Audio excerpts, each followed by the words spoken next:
যান্ত্রিক শহরের মানুষ যন্ত্রের মতোই ছুটে চলেছে প্রতিনিয়ত। প্রয়োজনে অপ্রয়োজনে ছুটে চলেছে সকলে, ভার্সিটির ক্যাম্পাসেও তাই।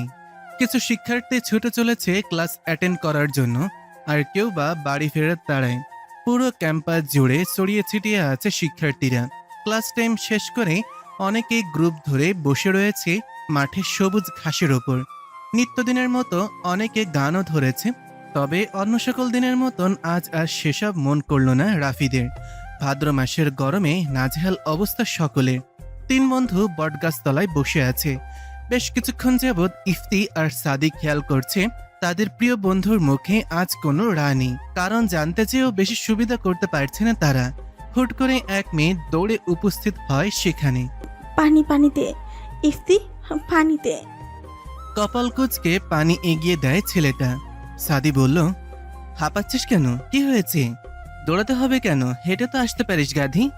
তোরা ক্লাসে গেলি না কেন? জানিস ইরা কি বললো? রাদীপ তখনও নিরুত্তর। ইফতি আর সাদি একস্বরে জানতে চায়, কি বলল? জানিস বাড়ি থেকে নাকি ইরার বিয়ে ঠিক করেছে।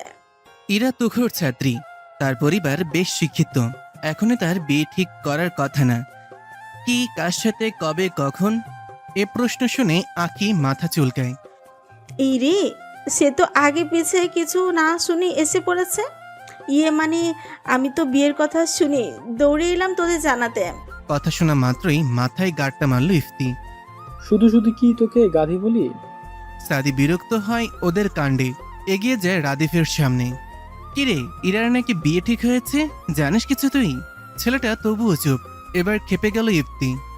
এই শালা এই, কার শোকে মন ব্রত পালন করছিস? কিরে তোরা এত চেঁচামেচি করছিস কেন? ইতিমধ্যে ইরা এসে উপস্থিত হয় সেখানে। ইরাকে দেখে ইফতি এগিয়ে যায়। কি শুনছি তোর নাকি বিয়ে ঠিক হয়েছে?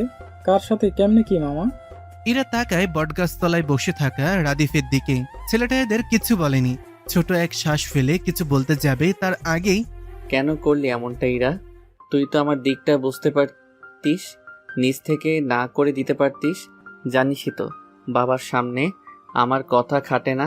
আমি আমার পরিবারের বিরুদ্ধে কিছু করতে পারবো না। লেখাপড়ার কথা বলে এড়িয়ে যেতে চেয়েছি, তবে লাভের লাভ কিছুই হয়নি। এদের কথোপকথনে ইফতি, সাদি আর আখি যেন নীরব দর্শক, কিছু বুঝতে পারছে না এরা কি বলছে। ধৈর্যের সীমা পেরিয়ে ইফতি চেঁচিয়ে ওঠে। কি হচ্ছে এখানে, বলবি কিছু? তার থেকে জোরে চিৎকার করে ওঠে রাদীপ। আমার সাথে বিয়ে ঠিক হয়েছে ইরার। তিনজনের মাথায় যেন বাজ পড়ল। এ কেমন কথা? এর জন্য সকাল থেকে রাদীপ মুখে তালাবদ্ধ করে রেখেছে। কারো মুখে রানী। নাদিয়ার সাথে আমার 3 মাসের সম্পর্ক ইরা। মেয়েটাকে কি জবাব দেব আমি?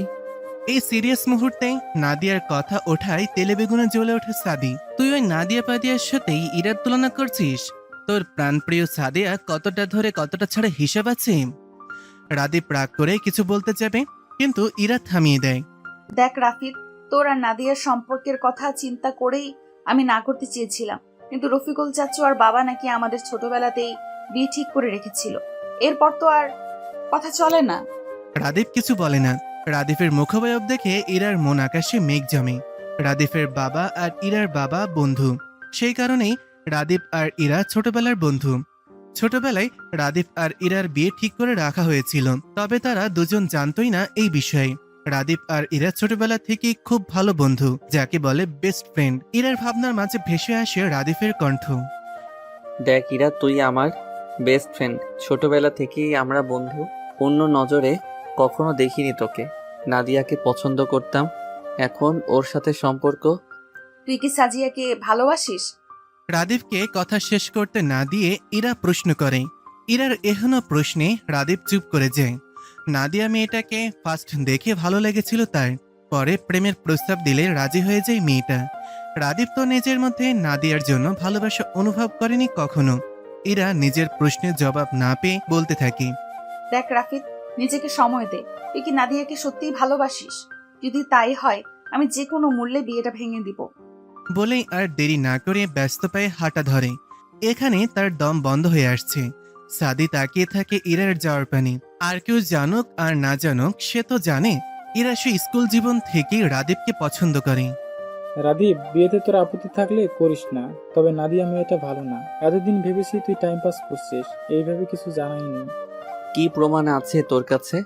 একটু আগে নাদিয়াকে পুরাতন ভবনে যেতে দেখেছি, সেখানে তার কি কাজ থাকতে পারে? থাকতেই পারে কোনো কাজ। তুই এভাবে মানবি না। এই সাদি, ধর তো, বেটাকে আজ দেখিয়ে নিয়ে আসি। বাসে প্রবেশ করতে দেখতে পায় রাদীপের মা এসেছে। এগিয়ে যায় ইরা, কুশল বিনিময় করে তার সাথে। ইরাকে ডেকে লতিফা বেগম পাশে বসান। পছন্দ হয় নাকি তোর? পাশ থেকে লাল খয়েরি রঙের বেনারসি শাড়ি দেখিয়ে বললেন কথাটা। অনেক বেশি সুন্দর চাচি, নিশ্চিত তুমি পছন্দ করেছো। লতিফা বেগম খুশিতে গদগদ হয়ে উত্তর করে। হ্যাঁ রে, তোর চাচুর আর সময় কোথায়, আমি একাই সব কেনাকাটা করেছি। ইরার মুখে তখনও লোক দেখানো হাসি বিদ্যমান। বড় এক শ্বাস নেয় সে। চাচি, বলছিলাম কি, রাফিদের মতটা নিলে ভালো হতো না? রাদিফের আবার মত কিরে? ওর বাবা যা বলবে তাই। একটা মাত্র ছেলে আমার, যাকে তাকে ছেলের বউ বানাবো নাকি? কি বুঝে ওই ছেলে জীবনের? তুই চিন্তা করিস না, বিয়ের পর সব ঠিক হয়ে যাবে। আরো কিছুক্ষণ বসে থেকে উঠে রুমে চলে যায় ইরা। রুমে যেতেই মুখে থাকা হাসি মিলিয়ে যায়। নিজের প্রিয় মানুষকে দেখতে যাচ্ছে সে, তবুও যেন মন থেকে খুশি হতে পারছে না। তার একমাত্র কারণ, তার প্রিয় মানুষ তাকে চাচ্ছে না, সে তো চাচ্ছে অন্য একজনকে। ক্যাম্পাসের পুরাতন ভবনের সিঁড়িতে দাঁড়িয়ে আছে রাদীপ। সে মোটেও আসতে চায়নি। ইফতি আর সাদি জোর করে নিয়ে এসেছে। এগিয়ে যায় তিনজনে। দ্বিতীয় তলায় উঠতেই টনক নড়ে রাদীফের। এখানে নাদিয়ার কি কাজ থাকতে পারে? তৃতীয় তলায় উঠতেই অপ্রত্যাশিত এক দৃশ্য দেখা দেয়। রাদীফের পায়ের নিচ থেকে মাটি যেন সরে যাচ্ছে। নাদিয়া একটা ছেলের সাথে অন্তরঙ্গ মুহূর্তে ব্যস্ত। এক মুহূর্ত দেরি না করে রাদীপ নেমে যায় সেখান থেকে। ছি, তার নিজেকে নিজের ঘৃণা হচ্ছে এমন একটা মেয়ের সাথে 3 মাস প্রেমের সম্পর্ক ছিল। আর কিছু না ভেবে বাড়ির উদ্দেশ্যে রওনা হয়। পেছন থেকে ইফতি আর সাদি ডাকছে তাকে, তবুও থামার নাম নেই। বাড়িতে গিয়ে কারোর সাথে কোনো কথা না বলেই চলে গেল নিজের রুমে। কল করলো ইরাকে। রিং হতেই ফোন পিক করলো মেয়েটা, যেন তার কলের অপেক্ষাতেই ছিল। আমি কাউকে ভালোবাসি না ইরা, আমি তোকে বিয়ে করতে রাজি। ইরার খটকা লাগে। রাদীফের কণ্ঠ যেন কেমন শোনাচ্ছে তার কাছে। রাফিদ, তুই ঠিক আছিস? নিঃশব্দে হাসে ছেলেটা। ইরার এই স্বভাবটা ছোটবেলা থেকেই। মেয়েটা কেমন করে যেন সব বুঝে যায়। হ্যাঁ, আমি ঠিক আছি, তবে তোর সাথে সামনাসামনি দেখা করা দরকার। টুকটাক কথা বলে ফোন রেখে দিল রাদীপ। দোতলা থেকে নিচে নেমে এলো। ছেলেকে দেখে শরবত হাতে এগিয়ে আসলেন, আঁচল দিয়ে ঘাম মুছে দেন। শোন, আজকে সন্ধ্যায় ইরাদের বাড়িতে যাব আমরা ডেট ঠিক করতে। বেশি সম্ভব শুক্রবারেই উঠিয়ে নিয়ে আসব ইরাকে। আজই তো বুধবার, আর হাতে মাত্র একদিন। এত তাড়াতাড়ির কি আছে বুঝলাম না। একটু সময় দেবে তো আমাদের? বিয়ের পর অনেক সময় পাবি। মায়ের উত্তর যেন প্রস্তুত থাকে সদাই। রাদীপ আর কথা বাড়ায় না। তখনই ফোনটা বেজে ওঠে। স্ক্রিনে তাকিয়ে বিরক্তি যেন বেড়ে গেল। নাদিয়া মেয়েটা কল করেছে। কল না ধরে ব্লক করে দিল ডাইরেক্ট। নিজের প্রতি বিরক্ত লাগছে। কি মেয়ের সাথে সম্পর্কে ছিল সে? ছি, প্রেমিকার সাথে অন্য এক ছেলের ওইরকম দৃশ্য দেখার পরও তার বিন্দুমাত্র কষ্ট লাগেনি, বরং ঘৃণা হচ্ছে নিজের প্রতি। ইরার রুমে বসে আছে রাদীপ। সন্ধ্যার পরে রাদীপকে নিয়ে তার মা বাবা এসেছে ইরাদের বাসায়। বড়রা সকলে ড্রয়িং রুমে বসে বিয়ের দিন তারিখ নিয়ে আলোচনা করছে। তাকে পাঠানো হয়েছে ইরার সাথে একান্ত কথা বলতে। রাদীপ ভেবে পায় না ইরার সাথে সে একান্ত কথা কি বলবে। তাদের জীবনে কি এমন কোনো কিছু আছে যা দুইজন জানে না? নেই তো। সকল কিছুই তাদের নখদর্পণে। ছোট থেকে বড় হওয়া তাদের একসাথেই। ভাবনার মাঝে ইরা রুমে উপস্থিত হয়। চায়ের কাপ এগিয়ে দিতে দিতে বলে, নে তোর চা। উফ, এত গরম পড়েছে আজ। আজ বাদে কাল বউ হবি আমার, তুই তুকারি করছিস কেন? রাদীপের কথায় খানিকটা লজ্জা পেল ইরা। তবে ছেলেটাকে বুঝতে দেওয়া যাবে না। মেয়েকে রাগ দেখাতে ভেঙচি কাটল। তাই বলে কি তোকে এখন ও গো কি গো হ্যাঁ গো বলতে হবে? পারবো না আমি। রাদীপ কপাল কুঁচকে ফেলে। এই মেয়ে তো তাকে 2 পয়সার সম্মান দেবে না, আর কখনো না দিয়েছে। অথচ ছেলেটা জানেই না মেয়েটা তার জন্য আদর্শ বউ হওয়ার প্রশিক্ষণ নিচ্ছে। কিছুক্ষণ চুপ থেকে রাদীপ মুখ খুলে, দেখ ইরা, তুই আমার বেস্ট ফ্রেন্ড হিসেবে অদ্বিতীয়া, তবে এক ছাদের নিচে আমাদের জীবন কেমন হবে আমরা জানি না। তাই আমার কিছু সময় লাগবে নিজেকে গুছিয়ে নিতে। আশা করি তুই আমার দিকটা বুঝবি। রাদিফের ইঙ্গিত বুঝতে সময় লাগে না ইরার, তবে অনুভূতি বোঝা মুশকিল। অনুভূতি প্রকাশে বরাবরই ব্যর্থ মেয়েটা নিজেকে সামলে বলে, আমি যেন মরেই যাচ্ছি বউয়ের অধিকার পাওয়ার জন্য। রাদীপ কিছু বলতে যাবে তার আগেই তাদের ডাক চলে আসে। চলে যায় ড্রয়িং রুমের উদ্দেশ্যে। ইরার বিয়ে হয়ে যাচ্ছে। আচ্ছা, আমার বাবা মা কি আমাকে চোখে দেখে না বিয়ে দেওয়ার জন্য? আখির কথায় ভুরু কুচকে প্রশ্ন করে ইফতি। তোকে কে বিয়ে করবে গাধি? অবশ্যই করবে। আমি কি কম সুন্দরী নাকি? বলে ভাব নেয় মেয়েটা। এত বিয়ে বিয়ে করছিস কেন বলতো? লেখাপড়া খুব প্যারা দিচ্ছে আজকাল। এর থেকে বিয়ে করা ঢের ভালো দোস্ত। ছাই দিয়ে $2 দিলেই পাতিল পরিষ্কার। আখির কথায় হেসে দেয় সকলে। ইরা বলে ওঠে, কাল সময় মতো চলে আসিস কিন্তু সকলে। আখি মেয়ে পক্ষ থাকবে আর তোরা দুজন রাফিদের সাথে বর পক্ষ থেকে আসবি, তাই না রাফিদ? হুম। ফোনের স্ক্রিনের দিকে তাকিয়ে উত্তর দেয় রাদীপ। নীরব এক দীর্ঘশ্বাস ফেলে ইরা। বিয়ের কথা হচ্ছে থেকেই ছেলেটা কেমন চুপচাপ, কারোর সাথেই কোনো কথা বলে না তেমন। ইরার সাথে তো নাই। মাঝে মাঝে ইরার আফসোস হয়, ভালোবাসার মানুষ পেতে গিয়ে তাদের বন্ধুত্ব নষ্ট হয়ে যাবে না তো। সাদি অবলোকন করছে ইরার মুখবয়ব। কেমন শান্ত হয়ে গেছে মেয়েটা। ইরা তো নিজের ভালোবাসা পেতে যাচ্ছে, তবু এমন মলিনতা কেন তার মুখ জুড়ে? সাদি এগিয়ে যায় ইরার দিকে। ইরা, আয় তো, আজ তোকে ভেলপুরি খাওয়াতে নিয়ে যাব। কেন কেন? ইরা একা কেন? আমিও খাবো। তোকে কাল খাওয়াবো। ইরা, আয় তো। কাউকে কিছু বলতে না দিয়ে ইরাকে এক প্রকার টেনে নিয়ে যায় সাদির সেখান থেকে। ভেলপুরি অর্ডার দিয়ে পাশে থাকা টুলে গিয়ে বসে দুজনে। এখনো ইরা মেয়েটা অন্যমনস্ক। হ্যাঁ বল। কি হয়েছে ঠিক করে বলতো। রাদীপ, তোর এতদিনের ভালোবাসা ওকে পেতে চলেছিস, তবুও তোর মুখ জুড়ে এমন মলিনতা কেন? সাদি, আমার কেন যেন মনে হচ্ছে আমি ভালোবাসা পেতে গিয়ে আমার বন্ধুত্ব হারিয়ে ফেলছি। দেখ না, যে রাফিদ বক বক করে আমার মাথা খেয়ে ফেলতো, আজ সে রাফিদ চুপ হয়ে গিয়েছে। প্রয়োজন ছাড়া আমার সাথে কথা বলছে না। আমার কষ্ট হচ্ছে সাদি, আমার ভীষণ কষ্ট হচ্ছে। দম বন্ধ লাগছে। আমি আর আগের মতো রাফিদকে ফিরে পেতে চাই। একদমই কথা বলে থামে মেয়েটা। চোখের কোণে পানের উপস্থিতি স্পষ্ট। দেখ ইরা, তুই রাদীপকে ভালোবাসিস, কিন্তু ও তো তেমন কিছু ভাবেনি কখনো, তাই হয়তো মেন্টালি ডিস্টার্ব হয়ে আছে। চিন্তা করিস না, সব ঠিক হয়ে যাবে। এবার ভেলপুরি খেয়ে বাড়ি যা তো, একটু নিজের যত্ন নিয়ে গিয়ে। কালকে তোর বিয়ে।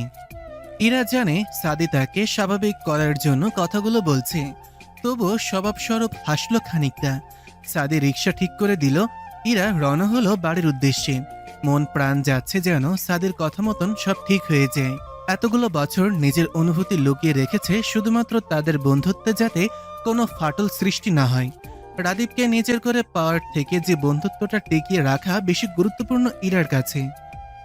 ভাদ্র মাসের তপ্ত রোদ আজ যেন ফিকে পড়েছে।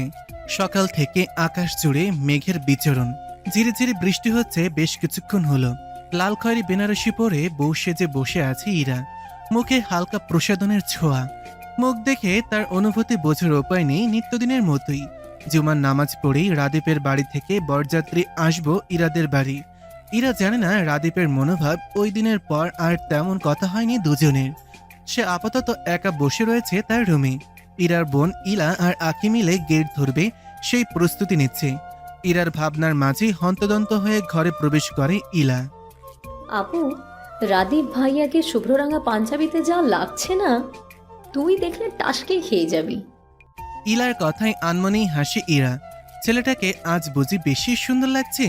দেখতে চাচ্ছে মেয়েটা, তবে এখন কি আর সেই সুযোগ আছে? সকাল থেকে ইরা মেয়েটা না খাওয়া। তার নাকি খাবারের গন্ধে পেট ভরে আসছে। এই তো কিছুক্ষণ আগে কাজে এসে বিয়ে পড়িয়ে গেল। ইরা বসে আছে, কিন্তু তার ভাবনা সে রাদীপ নামক পুরুষটাতেই শুরু আর তার মাঝেই শেষ।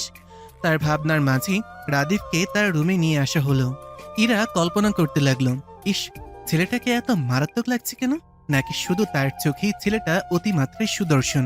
বুঝতে পারে না ইরা। ইরা আর রাদীপকে পাশাপাশি বসানো হয়েছে। ইরা ফিসফিস করে জিজ্ঞেস করে, এই রাফিদ, দেখ তো আমাকে কেমন লাগছে। রাদীপ তাকায় ইরার দিকে। মেয়েটা কেমন হাসি হাসি মুখ করে রেখেছে।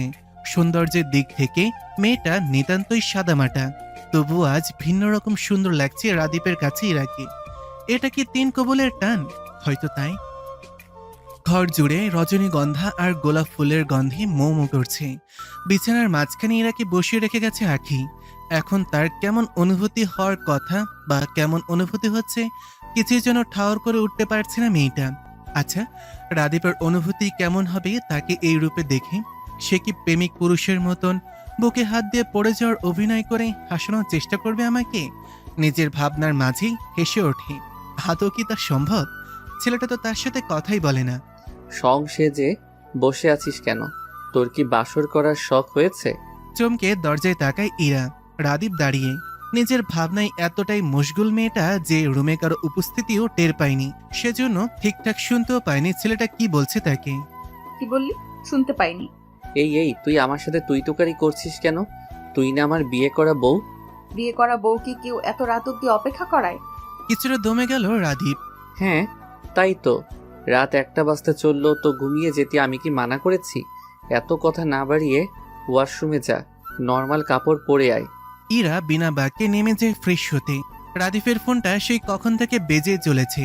সেই দিন নাদিয়াকে ব্লক করার পর বিভিন্ন নাম্বার থেকে কন্ট্যাক্ট করার ট্রাই করে যাচ্ছে।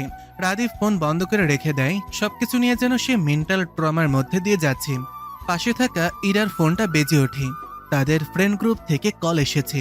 ফোনটা হাতে নিয়ে কলে জয়েন হয় সে। স্ক্রিনে ভেসে আসছে ইফতি আর আখির মুখ। কোন একটা বিষয় নিয়ে হু হু করে হাসছে তারা। রাদীপকে দেখে চুপ মেরে যায় আখি, তবে ইফতি দমে না। কিরে মাম্মা, খবর কি? বউ রেখে বউয়ের ফোনে কি করছিস? রাদীপ এবার আর রেগে যায় না। বউ ফ্রেশ হতে গিয়েছে, আপাতত বউয়ের ফোনই কাছে। রাদীপের স্বাভাবিক রূপ দেখে আঁকি হতভম্ব। 2 দিন আগেও মুখ প্যাঁচার মতো করে রেখেছিলি বিয়ে করবি না বলে, আজই বউ বউ করছিস, লজ্জা লাগে না? আরে এটা তো আমাদের ইরার ক্রেডিট, তাই না রে রাদীপ? আজ একটা বউ নেই বলে বউ বউ করতে পারছি না। ধুর শালারা, ফোন রাখ। বলেই কল কেটে দিল রাদীপ। এদের মুখের ভাষা অন্যদিকে চলে যাওয়ার আগেই কেটে পড়া ভালো। বেশ অনেকক্ষণ বাদেই ইরা বেরিয়ে এলো। রাদীপের হাতে তখনও ইরার ফোন। কে কল দিয়েছিল রাফিদ? রাদীপ এ প্রশ্নের উত্তর দেয় না, বরং পাল্টা প্রশ্ন করে। ইমন কে এরা? ইরা ভুরু কুচকায়। হঠাৎ এই প্রশ্ন? আরে ইমন তো আমার খালাতো ভাই হয়। তোর সাথে দেখা হয়েছে তো তোর মনে নেই? ওর সাথে তোর এত কি কথা? ইরার কুচকানো ভ্রু আরো সংকুচিত হয়। রাদীপ তো কখনো এমন ভাবে জিজ্ঞাসাবাদ করে না তাকে। এমনি আমরা সমবয়সী সেই হিসাবে। সমবয়সী বলেই কথা বলতে হবে? বালের লজিক দেখাও তুমি আমাকে। ইরা অবাকের ওপর অবাক হচ্ছে। এ কোন রাদীপ? পরক্ষণে কিছু একটা ভাবে। মুচকি হাসি ধরা দেয় ইরার মুখে। Rafid, are you jealous? বালের জেলাস আমি? সর সামনে থেকে। ইরা হাসতে থাকে। সে বুঝেছে রাদীপ জেলাস হচ্ছে তার বিষয়ে। ইরাকে হাসতে দেখে রাদীপ ভুরু কুচকায়। বিছানার মাঝখানে কোলবালিশ রাখা। এই দেখ, এই পাশে তুই, এই পাশে আমি। একদম কাছে ঘেসবি না বলে দিলাম। আমার সময় প্রয়োজন। ছাতার মাথা আলাপ জুড়ে দিয়েছিস সেই থেকে। সময় প্রয়োজন, সময় প্রয়োজন, সব সময় এক কথা। আমি কি তোর ঘাড়ে চড়ে বসে রয়েছি স্ত্রীর অধিকারের জন্য? ফাউল একটা। হতভম্ব রাদীপ। সে রেগে যাওয়ার মতন কি বললে এখানে? তাকে কিছু বলার সুযোগ না দিয়ে নামাজে দাঁড়িয়ে যায় ইরা। আল্লাহর কাছে শুকরিয়া আদায় করবে সে এখন ভালোবাসার মানুষকে জীবনে এনে দেওয়ার জন্য। মাঝরাত, নিস্তব্ধে ঘেরা রাস্তা পার। সোডিয়াম হলদেটে আলো ছাড়া আর কোনো আলোর দেখা নেই। সেই নিস্তব্ধ রাস্তার মাঝে বসে সাদি সিগারেট ফুঁকছে। সিগারেটের ধোঁয়ার মধ্য দিয়ে বুকের ব্যথা উড়িয়ে দেওয়ার ব্যর্থ প্রচেষ্টা চালিয়ে যাচ্ছে। সিগারেট নাকি মানুষের মনে দুঃখ কমাতে পারে? কই, তাহলে তার কমছে না কেন? সকলের সামনে কঠিন হয়ে চলা ছেলেটাও যে আজ ভাগ্যের নির্মমতার শিকার। কথায় বলে না, একজন তার মনের মানুষ পেয়ে গেলে তৃতীয় পক্ষ কষ্ট পাবি। সেই নিদারুণ কষ্ট অনুভব করছে ছেলেটা। সেই কলেজ জীবন থেকে ইরাকে পছন্দ করে ছেলেটা, কিন্তু কখনো সাহস করে বলা হয়ে ওঠেনি। যেদিন সে জানতে পেরেছিল ইরা রাদীপকে ছোটবেলা থেকেই পছন্দ করে, সেদিন সাদি ভেঙে পড়েছিল। আমাদের সমাজে একটা কথা বেশ প্রচলিত, ছেলেদের নাকি কাঁদতে হয় না। সেই বাধা নিয়ম ভেঙে আকাশ পাতাল কাঁপিয়ে কান্না করছিল ছেলেটা। সেটা কেউই শুনতে পায় না, কেউই না। তারপর থেকে নিজেকে গুছিয়ে নিতে শুরু করেছিল ছেলেটা, গুছিয়েও নিয়েছিল। তবে আজ তার খুব কষ্ট হচ্ছে, খুব। ভালোবাসায় এত দহন কেন ইরাবতী? আমি যে এই দহনে জ্বলে পড়ে ছারখার হয়ে যাচ্ছি। নিস্তব্ধ জনমানবহীন রাস্তায় ছাদের আত্মচিৎকার শোনার মতন কেউই নেই। মন মস্তিষ্ক যেন যুদ্ধে নেমেছে, বারবার তাকে মনে করিয়ে দিচ্ছে তার ইরাবতী এখন অন্য কারো, তোর আর অধিকার নেই তাকে চাওয়ার। চিৎকার করতে থাকে ছেলেটা, তোমাকে আর চাইব না ইরাবতী, আর চাইব না। কিছুক্ষণ পর নিজেকে ধাতস্থ করে ছেলেটা, মনে যাই থাকুক তাকে তো নিজেকে গুছিয়ে রাখতে হবে। তার মনের ক্ষরণ সে কাউকে জানাতে চায় না। বিড়বিড় করে ওঠে আনমনি, আমার না হও, অন্যের হও, তবুও তুমি সুখে রও। ভোরের আলো ফুটতেই রাদীপের ঘুম ভেঙে যায়। পাশ ফিরে ইরাকে দেখতে পেল। পিলে চমকে ওঠে ছেলেটার, ইরা এখানে কেন? তার মস্তিষ্ক সচল হয়ে ওঠে। কালকে তো তার আর ইরার বিয়ে হলো। আনমনি হাসি ছেলেটা, তার ছোটবেলার বেস্ট ফ্রেন্ড এখন তার বউ। ইরার মুখের দিকে তাকিয়ে আছে রাদীপ, মেয়েটাকে কেমন স্নিগ্ধ লাগছে। এক ধানে তাকিয়ে থাকে ছেলেটা। ইরা নড়ে চড়ে ওঠে, হুট করে চোখ মেলে তাকায়। রাদীপ তড়িঘড়ি করে অন্যদিকে তাকায়। কি করছিলি রাফিদ? মেয়েটা ঘুম জড়ানো কণ্ঠ শুনে শীতল স্রোত বয়ে যায় পুরো শরীর জুড়ে। আজ হুট করে মেয়েটাকে এত মায়াবী লাগছে কেন? নিজেকে প্রশ্ন করে কোনো উত্তর পায় না ছেলেটা। গলা পরিষ্কার করে নেয়। বউকে দেখছিলাম। ইরা হতভম্ব, এটা কি আদৌ রাদীপ? তার কেমন সন্দেহ হচ্ছে। হুট করে উঠে বসে। রাদীপের কপালে হাত রাখে ইরা। কই না তো, জ্বর তো আসেনি। ছাড় তো, আমার জ্বর আসতে যাবে কেন? আহারে, তোর নাদিয়ার কি হবে রে এবার? মেয়েকে দুঃখ প্রকাশ করে মেয়েটা। তেতে ওঠে রাদীপ। যাবি তুই এখান থেকে? আজ ইরা আর রাদীপ একসাথে ভার্সিটিতে এসেছে। ইরার মেজাজ বেশ ফুরফুরে আজ। দুজন একসাথেই এগিয়ে গেল বাকিদের উদ্দেশ্যে। বটগাছের কাছাকাছি আসতেই ইপ্তি বেশ জোরেই বলে ফেলে, এই কি রে, তোরা আজই ক্যাম্পাসে এসেছিস? আমি ভাবলাম রাদীপ হয়তো 3 দিনেও দরজাই খুলবে না। ইরা লজ্জায় মরিমরি অবস্থা। তবে রাদীপ এগিয়ে যায় ইফতির দিকে। তবে রে, আজ হচ্ছে তোর। রাদীপ ধরার আগেই ইফতি পগার পায়। রাদীপও কি কম যায়? সেও পিছু ধাওয়া করেছে। আখি আজকে ভার্সিটি আসেনি। ইরা এগিয়ে যায় সাদির পাশে। সাদিক, তুই ঠিক বলেছিলি, রাফিদ নর্মাল হচ্ছে আমার সাথে। সাদি তাকায় ইরার দিকে। খুশিতে কেমন চকচক করছে মেয়েটার মুখ। এই হাসি মুখের দিকে তাকিয়ে এসে সারাটা জীবন পাড়ি দিতে পারবে। তুই সুখী হয় ইরা, তোর সুখেই আমার সুখ বলেই ইরার মাথায় হাত রাখে ছেলেটা। পরক্ষণেই হাত ছুড়িয়ে নেয়। তার এমনটা করার অধিকার নেই। পুকুর পাশে দাঁড়িয়ে আছে রাদীপ। তার পাশেই নাদিয়া মেয়েটা। রাদীপ মোটেও আসতে চায়নি। নাদিয়া এক প্রকার বাধ্য করে নিয়ে এসেছে তাকে। তুমি আমাকে ব্লক করে দিয়েছো কেন? আমার সাথে কোনো কন্ট্যাক্ট করছো না কেন? আমি বিয়ে করে নিয়েছি। আমার জীবনে আমার স্ত্রী ছাড়া অন্য কোনো নারী থাকুক তা আমি চাই না। তোমার আর কোনো প্রশ্নের উত্তর দিতে আমি প্রয়োজন মনে করছি না বলেই পাশ কাটিয়ে চলে যেতে নেয় রাদীপ। কিন্তু নাদিয়া নামের অসভ্য মেয়েটা জড়িয়ে ধরে তাকে পেছন থেকে। দেখলে মনে হবে দুজন দুজনকেই জড়িয়ে ধরেছে। আর হলো তাই। ঠিক সেই মুহূর্তে ইরা সেখানে উপস্থিত হয়।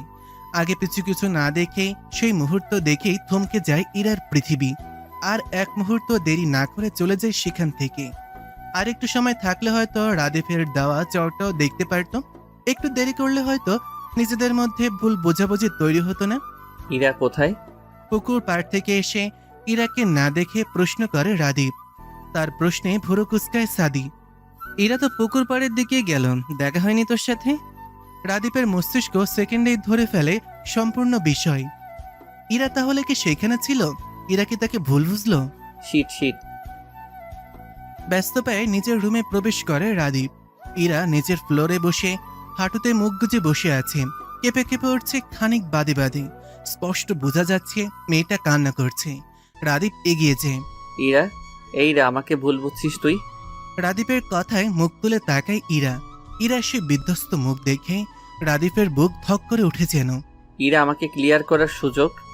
তোকে আমি বিয়ের আগে জিজ্ঞাসা করেছিলাম তুই অন্য কাউকে ভালোবাসিস নাকি। জিগাইনি, তুই কেন স্বীকার করলি না? আজ আমার ওই দৃশ্য কেন দেখতে হলো? বল, কেন দেখতে হলো?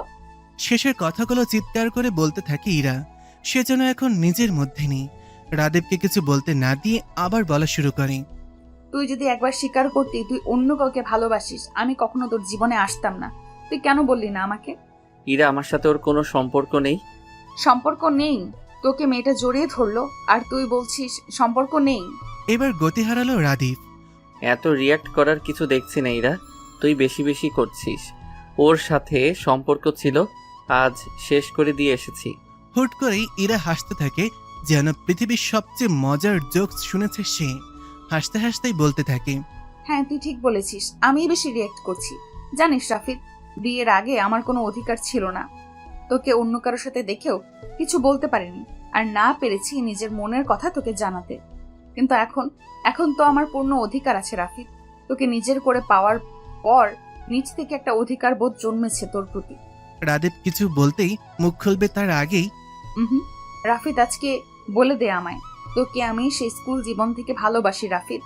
কখনো মুখ ফুটে বলতে পারিনি, পাছে যদি প্রিয় বন্ধু হারিয়ে ফেলি সেই শোক যে আমি নিতে পারতাম না রে। এই জন্যই কিছু বলিনি, আমি আমার অনুভূতি প্রকাশ করতে পারি না। তুই কেন সব সময়ের মতো বুঝে নিলি না আমাকে? তবে দেখ, তুই আমার চোখের ভাষা বুঝতে না পারলেও আশেপাশের অনেকেই বুঝে গিয়েছিল আমার ইচ্ছের বিরুদ্ধেই। কই, তাদের তো বলতে হয়নি। তুই কেন বুঝলি না আমার চোখের ভাষা? এই সব কথা তোকে আমি বলতাম না, ভেবেছিলাম তুই সম্পর্কটা মেনে নিলে তারপর বলবো। কিন্তু না, আজ মনে হলো তোকে আজই জানিয়ে দেওয়া উচিত।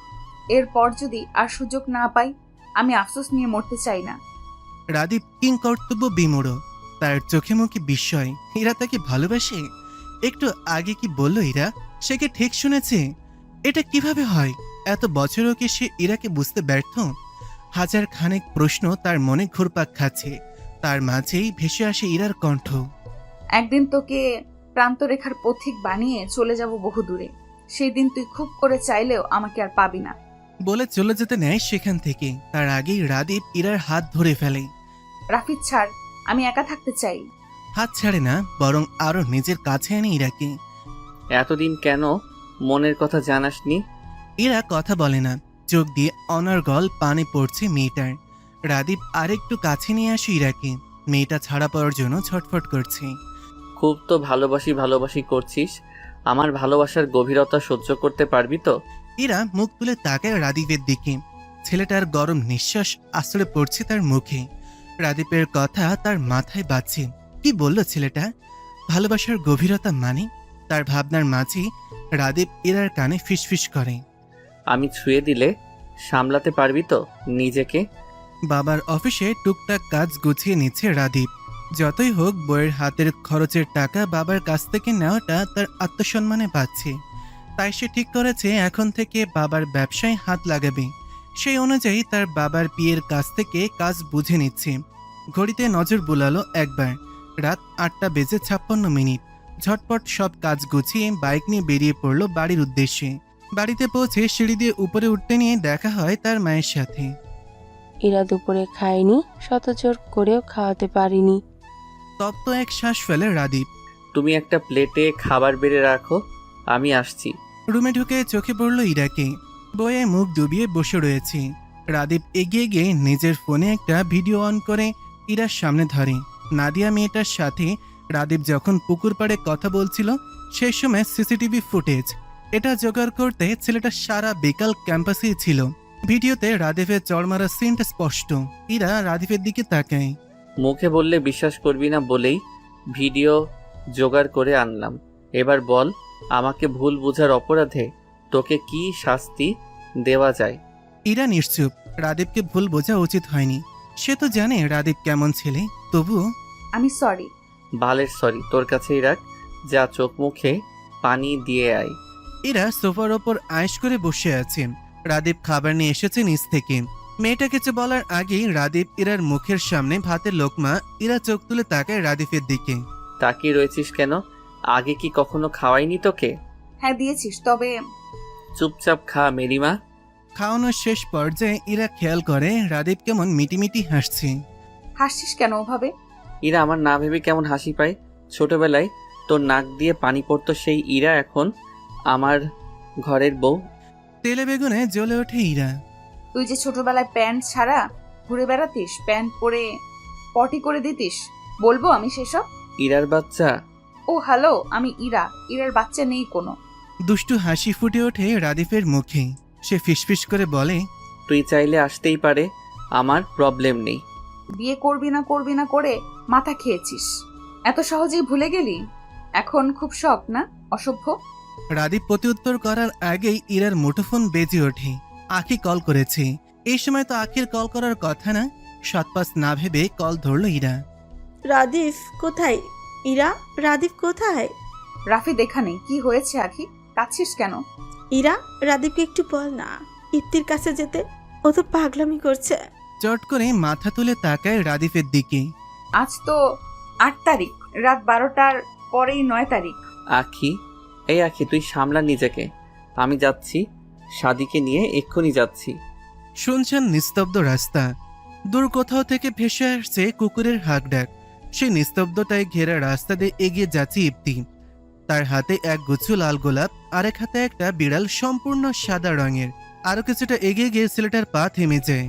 সে এসে গেছে তার গন্তব্যে, সামনে কবরস্থান। ইফতির পা যেন এগোতে চাচ্ছে না, তবুও জোর করে এগিয়ে যায় সে। একটা কবরের সামনে যেতেই হাতে থাকা বিড়ালটা ধপ করে নেমে যায় হাত থেকে। বিড়ালের গতিবিধি দেখে হাসে ছেলেটা। গত 3টা বছর ধরে একই কাজ করে আসছে। ইফতি হাসিমুখে কবরটার পাশের মাটির উপরেই বসে পড়ে। ফুলের গুচ্ছটা এগিয়ে দেয় কবরের পাশে। দেখ না তনয়া, আজ আমি তাড়াতাড়ি এসেছি, অনেক গল্প করব তার সাথে। ওপাশ থেকে কোনো উত্তর আসে না। আসবে বা কিভাবে? কবরে থাকা মানুষ কি কথা বলতে পারে? এই তনয়া দেখ, আমি তোর জন্য লাল গোলাপ নিচ্ছি। তুই তো লাল গোলাপ খুব করে চাইতিস আমার কাছে। দেখ না, উঠবি না? সাদা বিড়ালটা শুয়ে আছে কবরের সাথে লেপ্টে। বোবা প্রাণীটাও বুঝতে পারে তার মালিক। এই দেখ, সাথে ইনিকেও এনেছি, ওকেও দেখবি না? হাত ঘড়িতে সময় দেখে নিল, 12টা বাজতে 2 মিনিট বাকি। ইফতি চিত হয়ে শুয়ে। 3, 2, 1, হ্যাপি বার্থডে তনয়া। তুই সব সময় বলতিস না সবার আগে ইফতি ভাই আমাকে বার্থডে উইশ করবে। তোর কথা মতো আমি আজও সবার আগে তোকে উইশ করার জন্য এসেছি। দেখ, কবরের মাটিতে হাজারো চুমুতে ভরিয়ে দেয় ছেলেটা। চোখ দিয়ে গড়িয়ে পড়ছে উষ্ণ তরল। ছেলেটা হুট করে চিৎকার করে ওঠে। তনয়া, তনয়া রে, বড় বাবা আমায় বলেছিল তোর বয়স 18 হলেই আমার হাতে তুলে দিবি তোকে। এই দেখ, আজ তোর বয়স 18 হয়ে গেল। তুই ফিরে আয় তনয়া, তোকে তো আমি ঘরের বউ করব। আয় না, কেন চলে গেলি আমাকে ফাঁকি দিয়ে? আমার যে কষ্ট হয় তনয়া, তুই তো আমার কষ্ট সহ্য করতে পারতিস না, তবে আজ কেন আসছিস না? দেখ না তনয়া, আমি কাঁদছি, কষ্ট হচ্ছে, আমার বুক ছিঁড়ে যাচ্ছে তনয়া। আয় না, তুই নেই, আমাকে কেউ ভাত বেড়ে খেতে দেয় না তনয়া। আমাকে একা করে কেন চলে গেলি? আমার মাথাটা হাতায় দে না। আসছিস না কেন? শুনতে পাচ্ছিস না তুই আমার কথা? ইফতির হ্যালুসিনেশন হচ্ছে। চোখের সামনে ভেসে উঠছে তনায়া। এই তো আমার তনয়া, তোকে আর রেখে যাব না, চল আমার সাথে। ইফতি মেয়েটার হাত ধরতেই হাওয়ায় মিলিয়ে যায় মেয়েটার অবয়ব। আরো বেশি পাগলামি করতে লাগে ইফতি। পাগলের মতন কবরের মাটি খুঁড়তে লাগে। ওই মুহূর্তে ওইখানে উপস্থিত হয় সাদি আর রাদীপ। ইফতি, কি করছিস কি? এরকম করলে তনয়া আরও কষ্ট পাবে। মাথা তুলে পেছনে তাকায় ইফতি, গিয়ে জড়িয়ে ধরে রাদীপ আর সাদিকে। দেখ না, একটু আগেই তনয়া এখানে ছিল, আমি হাত ধরতেই গায়েব হয়ে গেল। আসতে বল না ওকে, আজ যে ওর বয়স 18 হয়ে গিয়েছে, এখন ওকে আসতে বল, বড় বাবা আমার হাতে তুলে দিবে। বল না রাদীপ, এই সাদি তুই বল। দুইজনই বেশ বুঝতে পারে ইফতির আবারও হ্যালুসিনেশন হচ্ছে। এটা নতুন না, প্রায়ই হয়। ইফতি, অনেক রাত হয়েছে, চল। তোরা বুঝতে পারছিস না, আমার তনয়া আজ যাবে আমার সাথে, ও তো কথা দিয়েছিল। শত বুঝিও লাভের লাভ কিছুই হলো না। ইফতি পাশে বসে এক দৃষ্টিতে তাকিয়ে আছে। রাদীপ আর জোর করেনি, ইফতির সময়ের প্রয়োজন। বছরের 2টা দিন ইফতি নিজের মধ্যে থাকে না, এক তনয়ের জন্মদিন আর এক তনয়ের মৃত্যুবার্ষিকীতে। অনেক সময় বাদে রাদীপ এগিয়ে যায়, কাঁধে হাত রাখে। ইফতি, এবার যেতে হবে। ইফতি শোনে রাদীপের কথা, দুহাত দিয়ে জড়িয়ে ধরে কবরটাকে, মাটিতে চুমু এঁকে দেয়। আমি আবার আসবো তনয়া। চল রাদীপ। রাদীপ তাকায় ইফতির দিকে। ছেলেটা নিজেকে স্বাভাবিক করতে চাচ্ছে দেখে আর কথা বাড়ায় না। শুনছেন নিশুতির রাতে 3 বন্ধু রওনা হয় তাদের বাড়ির উদ্দেশ্যে। হুট করে রাদীপ বাইক থামায়। সাদি বলে, কিরে থামলি কেন? রাদীপের দেখা দেখি বাকি 2জনও নেমে যায়। কোথায় থেকে যেন আঁকি দৌড়ে এসে ইফতির গায়ে হামলে পড়ে। হঠাৎ এমনটা হওয়ায় কিছুটা পিছিয়ে যায় ইফতি, পরক্ষণে সামলে নেয় নিজেকে। কি হয়েছে গাড়ি, কাঁদছিস কেন? তুই আর কষ্ট পাস না ইফতি, আমাকে বল তোর তনয়া কেমন ছিল, আমি তেমনি হয়ে যাব, সত্যি বলছে। কথা বলতে বলতে নাক টানছে মেয়েটা। রাদীপ আর সাদি মুখ চাওয়াচুই করে। এই সময় এসব বলছে কেন মেয়েটা? ইফতি যদি রেগে যায়, কিন্তু তাদের ভুল প্রমাণ করে ইপ্তি হাসি মেয়েটার কথা শুনে। আখি একটু বেশি ভাবে তাকে নিয়ে। তোকে কারো মতো হতে হবে না আখি, তুই যেমন তেমনই থাক। আমার শূন্য জীবনে তোর মতো একটা গাথি থাকলে মন্দ হয় না বিষয়টা। নতুন ভোরের সূচনা, নতুন দিনের সূচনা। অনেকের হয়তো নতুন করে বাঁচা, নতুন করে জীবন যুদ্ধে যাওয়ার সূচনা হয় একটা দিনের সূচনার সাথে। কাল রাতে রাদিফের বাড়ি ফিরতে ফিরতে অনেক রাত হওয়ায় ইরার সাথে তেমন কোনো কথা হয়ে ওঠেনি। আখের বিষয়েও কোনো কথা হয়নি তাদের। রাদীপ ঘুম থেকে উঠে বারান্দার গাছে পানি দিচ্ছে। এই গাছগুলো ইরা খুব শখ করে লাগিয়েছে। নে রাফিদ, তোর চা। রাদীপ তাকায় ইরার দিকে। শাড়ি পরেছে মেয়েটা, তবে সেই রূপে মুগ্ধ হওয়ার আগেই মেজাজ বিগড়ে গেল রাদীপের। ইরা হাত থেকে চায়ের কাপ রেখে দেয় অন্য পাশে, টেনে রুমে নিয়ে দেয়ালের সাথে আটকে ধরে ইরাকে। এই তোকে না বলেছি তুমি করে বলতে, তুমি বল এক্ষুনি তুমি করে বলবি। অনেক দিনের অভ্যাস, তুমি করে বলতে আমার লজ্জা লাগে। আহারে সোনা, লজ্জা লাগার কিছু বলিনি আমি, তুমি করে বলো এক্ষুনি। ফার্স্ট ইরা। ইরা চোখ মুখ কুচকে। তো তুমি? রাদীপ হাসে। ইরা তাকিয়ে থাকে সেই হাসি মাখা মুখের পানে। আখির সাথে কথা হয়েছে তোর? হ্যাঁ, সকালে কল করেছিল, ইফতির কথা জিজ্ঞেস করেছিল। রাদীপ ইরাকে কালকের ঘটনা খুলে বলে। আচ্ছা তোরা মেয়েরা এমন কেন? আখি কেন প্রকাশ করছে না নিজের অনুভূতি? আসলে আখি আর 5টা মেয়ের মতো না, আমরা সবাই জানি। ওর মধ্যে বাচ্চা মোটা রয়ে গিয়েছে, হয়তো ও নিজেই নিজের অনুভূতি বুঝতে অক্ষম। রাদীপ বুঝমানের মতন মাথা নাড়ে। হুট করে প্রশ্ন করে, আজ শাড়ি পরেছিস কেন? আজ নাকি তোর থুরি থুরি তোমার নানু বাড়ির লোক আসবে, তাই পড়তে বললো মা। রাদীপ কিছু বলল না। ইরা আর দেরি না করে নিচে নেমে যায়। ইরার তড়িঘড়ি করে যাওয়া দেখে আনমনেই হাসে রাদীপ। ইপ্তির বড় চাচার মেয়ে তনয়া। ইপ্তির বাবা মারা যাবার পর থেকেই তারা বড় চাচার সাথে থাকত। বড় চাচার একমাত্র মেয়ে তনয়া তখন ইফতির ন্যাওটা। সব কাজেই তার ইপ্তি ভাইয়াকে লাগবেই। মাঝে মাঝে ইপ্তি বিরক্ত হতো, কিন্তু দিন যাওয়ার সাথে সাথে ইপ্তি কেমন যেন মেয়েটার মায়ায় জড়িয়ে পড়ে। তনয়া শৈশব থেকে কৈশোরে পদার্পণ করার পর যেন ইফতিকে নিয়ে তার পাগলামো বাড়তে থাকে। একদিন হুট করে বাবার কাছে গিয়ে বলেই ফেলল ইফতিকে এসে বিয়ে করবে। ইফতির চাচি ইফতিকে তেমন একটা পছন্দ করতো না, তবে তনয়ের বাবা ইফতির প্রতি মেয়ের আসক্তি দেখে তাদের বিয়ে পড়িয়ে রেখেছিল খুব গোপনে। কথা ছিল তনয়ের 18 বছর হলেই মেয়েকে ইফতির হাতে তুলে দেবেন। কিন্তু হয় ভাগ্যের নির্মম পরিহাস, বিয়ে হওয়ার ঠিক 1 সপ্তাহের মাথায় মেয়েটার নাক মুখ দিয়ে রক্তবমি করতে থাকে। মেয়ের অবস্থা দেখে বাবা আর ইফতি হসপিটালে নিয়ে যায়। সেখানে গিয়ে হয়তো ইফতি তার জীবনের সবথেকে বড় সত্যের সম্মুখীন হয়েছিল। তনয়া মেয়েটার ব্লাড ক্যান্সার লাস্ট টেস্ট চলছিল, অথচ প্রাণোচ্ছল মেয়েটা জানতো না মরণ ব্যাধি রোগ বাসা বেঁধেছে তার ভেতর। টানা 3 দিন হসপিটালে মৃত্যুর সাথে পাঞ্জে লড়ে পৃথিবীর মায়া ত্যাগ করে মেয়েটা।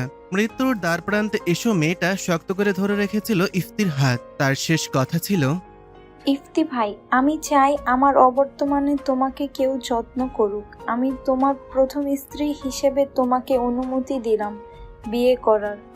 এটাই আমার শেষ ইচ্ছে। ইফতি সেদিন মেয়েটাকে কোনো উত্তর দিতে পারেনি। অবুঝ মেয়েটা যেন সেদিন বুদ্ধিমতী হয়ে গিয়েছিল। নিজের মৃত্যুর পরোয়া না করে সে ভেবেছিল ইফতির ভালো থাকা নিয়ে। ভালোবাসা এমনও হয়, তার ভালোবাসা হয়তো এমনই ছিল। কাল রাতে ইফতিকে আর বাড়ি ফিরতে দেয়নি, সাদি নিজের বাসায় নিয়ে এসেছিল। সাদি চা নিয়ে রুমে আসে। ইফতি ঘুম থেকে উঠেছে আরো কিছুক্ষণ আগে। 2 বন্ধু চা খাচ্ছে একসাথে বসে। সাদি ইফতিকে কিছু বলতে চাচ্ছে, তবে ছেলেটা যদি আবারও উত্তেজিত হয়ে পড়ে সেই ভেবে চুপ রয়েছে। 7-5 না চিন্তা করে বলেই ফেলল, দেখ ইফতি, অনেক বছর তো হলো, এবার নিজেকে নিয়ে কিছু ভাব, গুছিয়ে নে জীবনটা। আমি নিজেকে গুছিয়েই রেখেছি সাদি, তবে বছরের 2টো দিন আমি নিজের মধ্যে থাকি না, আর না কখন থাকতে পারবো। আখির দিকটা একটু ভেবে দেখলে হয় না? আখি কি চায় ও তো নিজেই জানে না, নিজের অনুভূতি সম্পর্কে এখনো অবগত নয়। ওর থেকে বেশি হয়তো আমি নিজেই জানি ওর অনুভূতি। তাহলে তুই নিজ থেকে কিছু করছিস না কেন? ইফতি পূর্ণ দৃষ্টিতে তাকায় সাদির দিকে। তুই পেরেছিস নিজের মনে অন্য কাউকে জায়গা দিতে? সাদি বিস্ময় নিয়ে ইফতির দিকে তাকায়। নিজের অনুভূতি প্রকাশ করবি না, তাই বলে কি তোদের কিছুই আমি বুঝতে পারি না? ইফতি, তুই ভুল বুঝছিস, তেমন কিছুই না আসলে। ইরাকে ভালোবাসিস না? অস্বীকার করতে পারবি? বাসতাম, তবে এখন আর বাসি না। আর আমি চাই না এই বিষয়ে আর কেউ জানুক। আচ্ছা তা ঠিক আছে, কিন্তু নিজেকে নিয়ে ভাবা উচিত তোর। আমি এইভাবেই ঠিক আছি। ইরা এখন ভালো আছে, খুশি আছে, আর ওর খুশিতেই আমি খুশি। ইফতি আর কিছু বলে না। ভালোবাসা এমন এক সংক্রমণ যার সংস্পর্শে এলে কঠিন থেকে কঠিনতম মানুষও নরম হতে বাধ্য। ভালোবাসা মানুষকে যেমন বাঁচতে শেখায়, ঠিক তেমনি অনেকে মৃত্যুর দিকে ঠেলে দেয়। নিজের ভালোবাসার মানুষের সুখের কথা চিন্তা করে সাদির মতন হাজারো প্রেমিক পুরুষ নিজ ভালোবাসা বিসর্জন দিয়ে দেয় নির্দ্বিধায়। ইস, কি নিদারুণ বিসর্জন, কি নিদারুণ ভালোবাসা। অফিসের কাজ শেষ করে রাদীপ বাড়ি আসছে। রাস্তার পাশে ফুলের দোকান দেখে হুট করে বাইক ব্রেক করে নামে। দাঁড়িয়ে ভাবতে থাকে, আচ্ছা যদি ইরার জন্য ফুল নিয়ে যায়, মেয়েটা কি খুশি হবে? নিজের ভাবনায় রাদীপ এবার নিজেই অবাক। ইরা সবসময় নিজে থেকে তার কাছে ফুল চেয়ে নিত। আজ সে নিজেই ইরার জন্য ফুল কিনতে আগ্রহ প্রকাশ করছে। বিয়ের পর কিছু কি বদলায়নি তার মাঝে? এই তো বদলেছে অনেক কিছু। রাদীপ তার অনুভূতি ঠাওর করতে পায় না মাঝে মাঝে। আবার সে এত ভাবতেও চায় না। জীবন তো তাকে ভালোই রেখেছে। বন্ধু হিসেবে ইরার জুড়ি মেলা ভার। রাদীপ জানে স্ত্রী হিসেবেও ইরা অপূর্ব। নির্দিষ্ট ফুল খুঁজতে একটু দেরি হলেও কয়েক দোকান ঘুরে ইরার সব থেকে পছন্দের ফুলটাই নিল রাদীপ।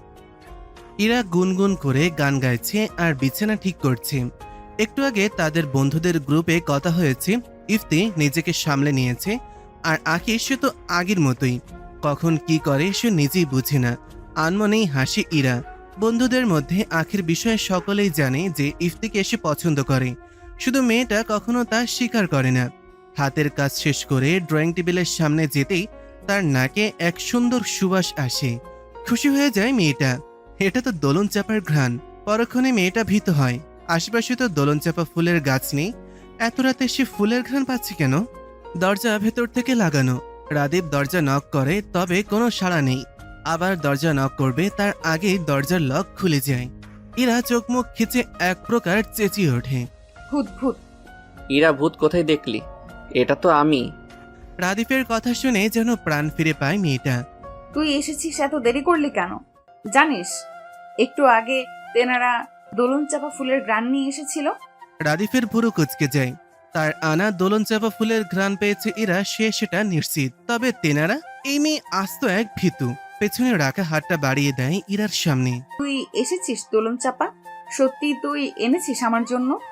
না, তোর জন্য আনিনি, পাশের শেওড়া গাছের পেতনির জন্য এনেছি। দে দিয়ে আসি। যত সব। ভাবলাম একটু প্রেমিক পুরুষের মতো হাঁটু গেড়ে বসে ফুল দেব। ছ্যা ছ্যা ছ্যা, সেসব কি আর আমার কপালে আছে? সর সামনে থেকে। ইরা রাদীপের কোনো কথাই কানে নিল না। সে তার প্রিয় দোলন চাপা পেয়েছে প্রিয় মানুষের কাছ থেকে। এর থেকে কি আর চাওয়ার থাকতে পারে তার? রাদীপ তাকিয়ে আছে ইরার দিকে। মেয়েটা বাচ্চাদের মতন প্রাণোচ্ছল হয়ে গেছে ফুল পেয়ে। ইরা তাকাতেই নিজেকে স্বাভাবিক করে জিজ্ঞাসা করে, তুই না বলেছিলি নানুরা আসবে? কই দেখলাম না তো। কাল আসবে বললো মা। রাদীপ আর কথা বাড়ায় না, ফ্রেশ হতে চলেছে। ইরা তাকিয়ে থাকে রাদীপের দিকে। ছেলেটাকে স্বাভাবিক স্বামী হতে চাচ্ছে হয়তো, তাই না হলে যে রাদীপকে বলে কয়ে ফুল নিতে হতো, সেই রাদীপ নিজ থেকে তাকে ফুল এনে দিল আজ। ইরার খুশি যেন আজ বাদ মানে না। ইরা ড্রেসিং টেবিলের সামনে রেখে দেয় ফুলগুলো। তার স্বামীর দেওয়া প্রথম উপহার বলে কথা। সূর্য যেন আজ নিজের পূর্ণ তেজ দিয়ে কিরণ ছড়াচ্ছে চারপাশে। ভ্যাপসা গরমে নাজেহাল অবস্থা পথচারীদের। তাদের মধ্যে ইলাও অন্যতম। কলেজের কিছু কাজে বের হয়েছিল বাড়ি থেকে। তা না হলে এই গরমে সে জীবনেও বের হতো না। মেয়েটা বিপাকে পড়ল রাস্তা পার হতে গিয়ে। শহরে বেড়ে ওঠার পরও রাস্তা পার হতে পারে না ইলা। রাস্তায় আর কেউই নেই যে অন্যজনের সাথে পার হয়ে যাবে। খানিক বাদে কানে আসে তাকে উদ্দেশ্য করে বলা গুটি কয়েক শব্দ। এখন রাস্তা পার হওয়া শিখলে না মেয়ে? শব্দের মালিকানা খুঁজতে পেছনে ফিরে দেখতে পায় সাদি দাঁড়িয়ে। ইলা লজ্জা পায় খানিকটা, মাথা নিচু করে নেয়। এর আগেও একদিন সাদি তাকে রাস্তা পার করে দিয়েছিল স্কুলে থাকতে। এবারও কেন এই লোকের সামনেই পড়তে হবে? হুট করে সাদি ইলার হাত ধরে রাস্তার ওপারে নিয়ে যেতে থাকে। ইলার কি হলো সে জানে না। সে তো তাকিয়ে আছে সাদির ধরা হাতের দিকে। এ কেমন অনুভূতি? সে তো পরিচিত নয় এসবের সাথে। মনে হচ্ছে পেটের তলদেশে রঙিন প্রজাপতিরা সুশুড়ি দিয়ে যাচ্ছে। তার অযাচিত ভাবনার মাঝে মানবটা হাত ছেড়ে দেয়। তার ভাবনা সুতাও ছেড়ে যায়। রাস্তা পার হতে শিখো মেয়ে। প্রতিবার কিন্তু আমি থাকবো না বাঁচানোর জন্য। থাকলেই মন্দ হয় না। মুখ ফসকে বেরিয়ে গেল কথাটা কেমন। ইলা অপ্রস্তুত হয়ে পড়ে। ইলার কথাই হেসে ওঠে ছেলেটা। বেশ কথা শিখে গেছো দেখছি। ইলা কি শুনলো সাদির কথা? সাদ কি জানি, সে তো ওই মানবের হাসি মাখা মুখের দিকে তাকিয়ে। পুরুষ মানুষের হাসি এত সুন্দর হয়? মেয়েটা কি আগে কখনো এমন হাসতে দেখেনি তাকে? দেখেছি তো, তখন কেন এত মুগ্ধতা প্রকাশ পায়নি? নিজের ভাবনার কোনো উত্তর পায় না ইলা। ইলার এক ধ্যানে তাকিয়ে থাকায় খেয়াল করে কিছুটা শব্দ করলো সাদি। মেয়েটা ভাবনার জগৎ থেকে বাস্তব জীবনে টপকে পড়ল। কি এত ভাবো? প্রেম করছো নাকি আজকাল? আর কোথায় যাচ্ছিলে? কলেজে যাচ্ছিলাম ভাইয়া, আজ তাহলে আসি। কথা শেষ করতেই পা চলতে থাকে, যেন কত ব্যস্ত সে। সাদি তাকিয়ে থাকে মেয়েটার যাওয়ার পানে। মেয়েটাকে লজ্জা পেল। ইলা হুট করে পেছনে ফেরে। আপনার হাসি মারাত্মক সুন্দর। মেয়েটা আর দেরি করে না, হুট করে দৌড়ে চলে যেতে থাকে। কিছু কিছু সময় মনের অবদ্ধ ইচ্ছাগুলো পূরণ করতে হয়, যেমনটা ইলা করল। এদিকে সাদি হতভম্ব, আনমনে বিড়বিড় করে বলে, মেয়ে মানুষ পিথাগোরাসের উপপাদ্যের চেয়েও জটিল। সকাল থেকে ইরা শাশুড়ির সাথে রান্নাঘরে। রাদীপ আজ ভার্সিটি গিয়েছে।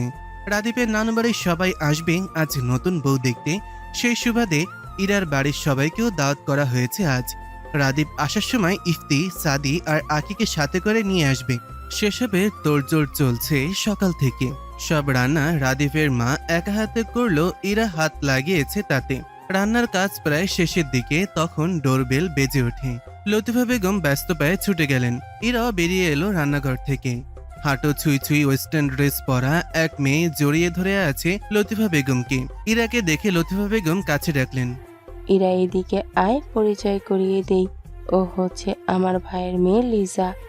ইরা এগিয়ে গিয়ে কুশল বিনিময় করলো, তবে মেয়েটা বোধহয় খুব বেশি খুশি হলো না ইরার উপস্থিতিতে। রাদিফের নানি এগিয়ে যায় ইরার কাছে। এ মা, তুমি এখনো সকালের বাসি পোশাক পরোনি কেন মেয়ে? বাড়ি থেকে কিছু শিক্ষা পাওনি নাকি? স্বামীর সাথে এক বিছানায় ঘুমিয়ে সেই কাপড় না পাল্টে কেমনে ঘুরে বেড়াইতেছো? তিনি আগের যুগের মানুষ, তবে সব দিকেই তার চোখ থাকে সব সময়। মায়ের কথায় পরিবেশ স্বাভাবিক করতে লতিফা বেগম বললেন, আসলে মা, কাজের চাপ ছিল তো, তাই আমি বলেছি পরে গোসল দিতে। ইরা যা তো মা, এখন ঘরে গিয়ে ফ্রেশ হয়ে রেস্ট নে।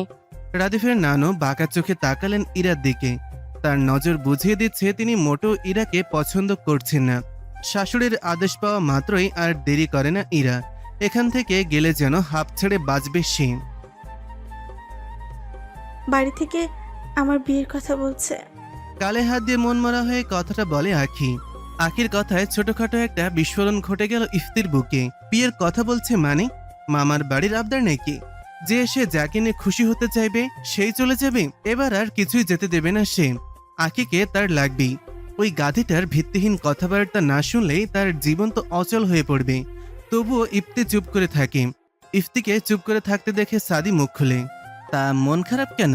তুই তো সেদিন বললি বিয়ে করতে চাস। ইফতি খুব করে চাচ্ছে এবার অন্তত মেয়েটা কিছু বলুক, তারপর সে সামলে নেবে। কিন্তু মেয়েটা তার আশায় এক বালতি জল ফেলে দেয়। বিয়ে হয়ে গেলে তো তোদের সাথে আড্ডা দেওয়া হবে না।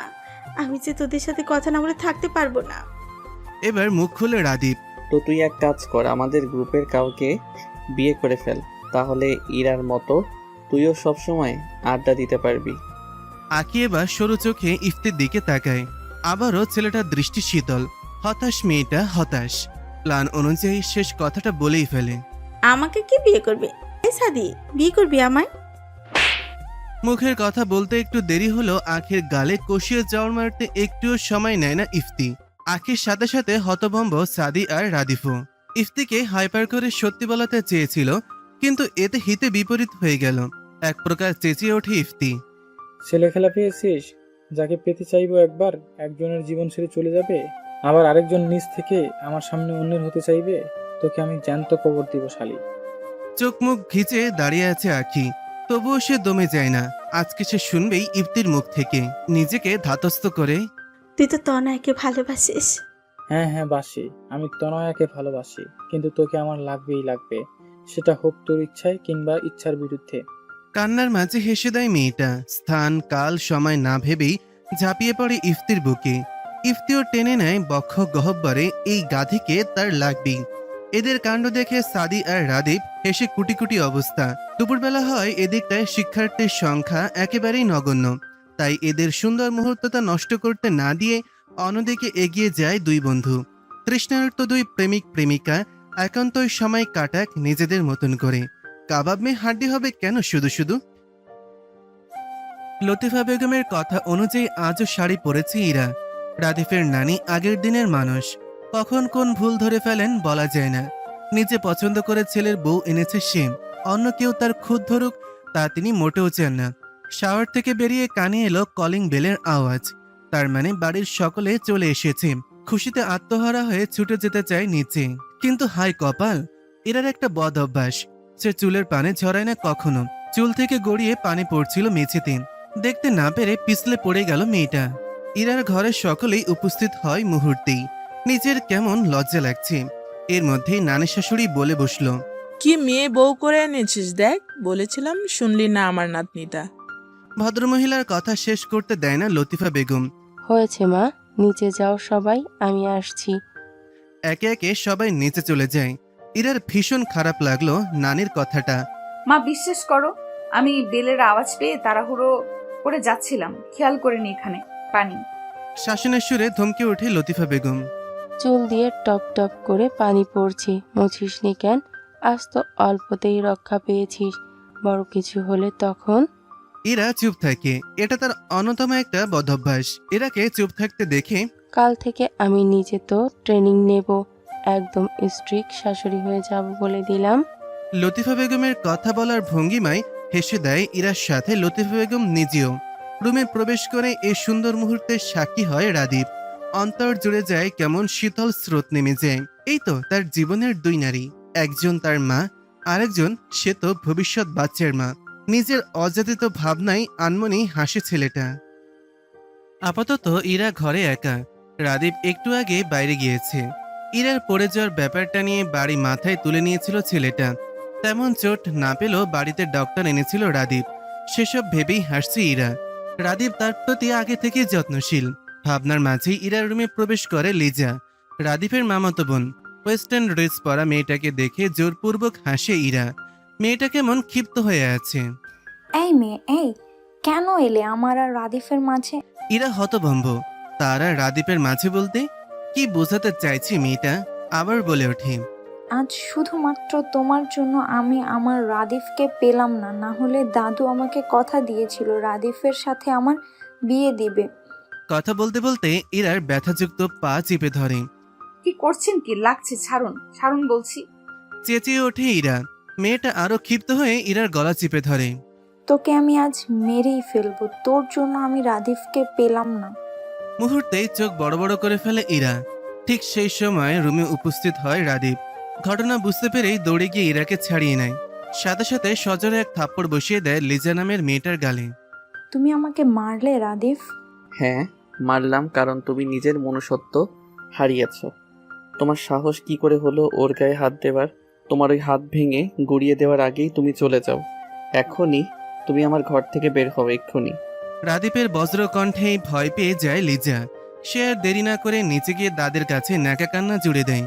সবকিছু শুনে ভদ্রমহিলা নাতনিকে আশ্বাস দেন, তুই চিন্তা করিস না, ওই মেয়েকে আমি উচিত শিক্ষা দেব, এমনভাবে শিক্ষা দেব যাতে সাপও মরবে, লাথিও ভাঙবে না। ইরার গলায় বেশ ভালোভাবে দাগ বসে গিয়েছে, জায়গাটা লাল হয়ে আছে সম্পূর্ণ।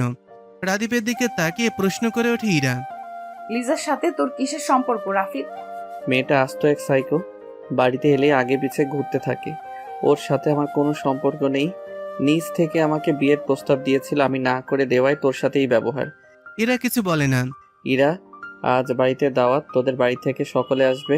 আমি কোনো সিন ক্রিয়েট করতে চাচ্ছি না, তবে ওর কাজের শাস্তিও পাবে। তুই প্লিজ নর্মাল হ। ইরা এবারও নিশ্চুপ। রাদীপ ইরার আরো নিকটে চলে আসে। গলার লাল দাগ কমে আসছে খানিকটা। মাথা নিচু করে রক্তিম বর্ণ ধারণ করা জায়গাগুলোতে ঠোঁট ছুঁয়ে দিল পরম আবেশে। ইরা যেন জমে গেল সেইখানটাতেই। তার চোখ বন্ধ। এ কি করলো রাদীপ? এ কেমন অনুভূতির জানান দিচ্ছে।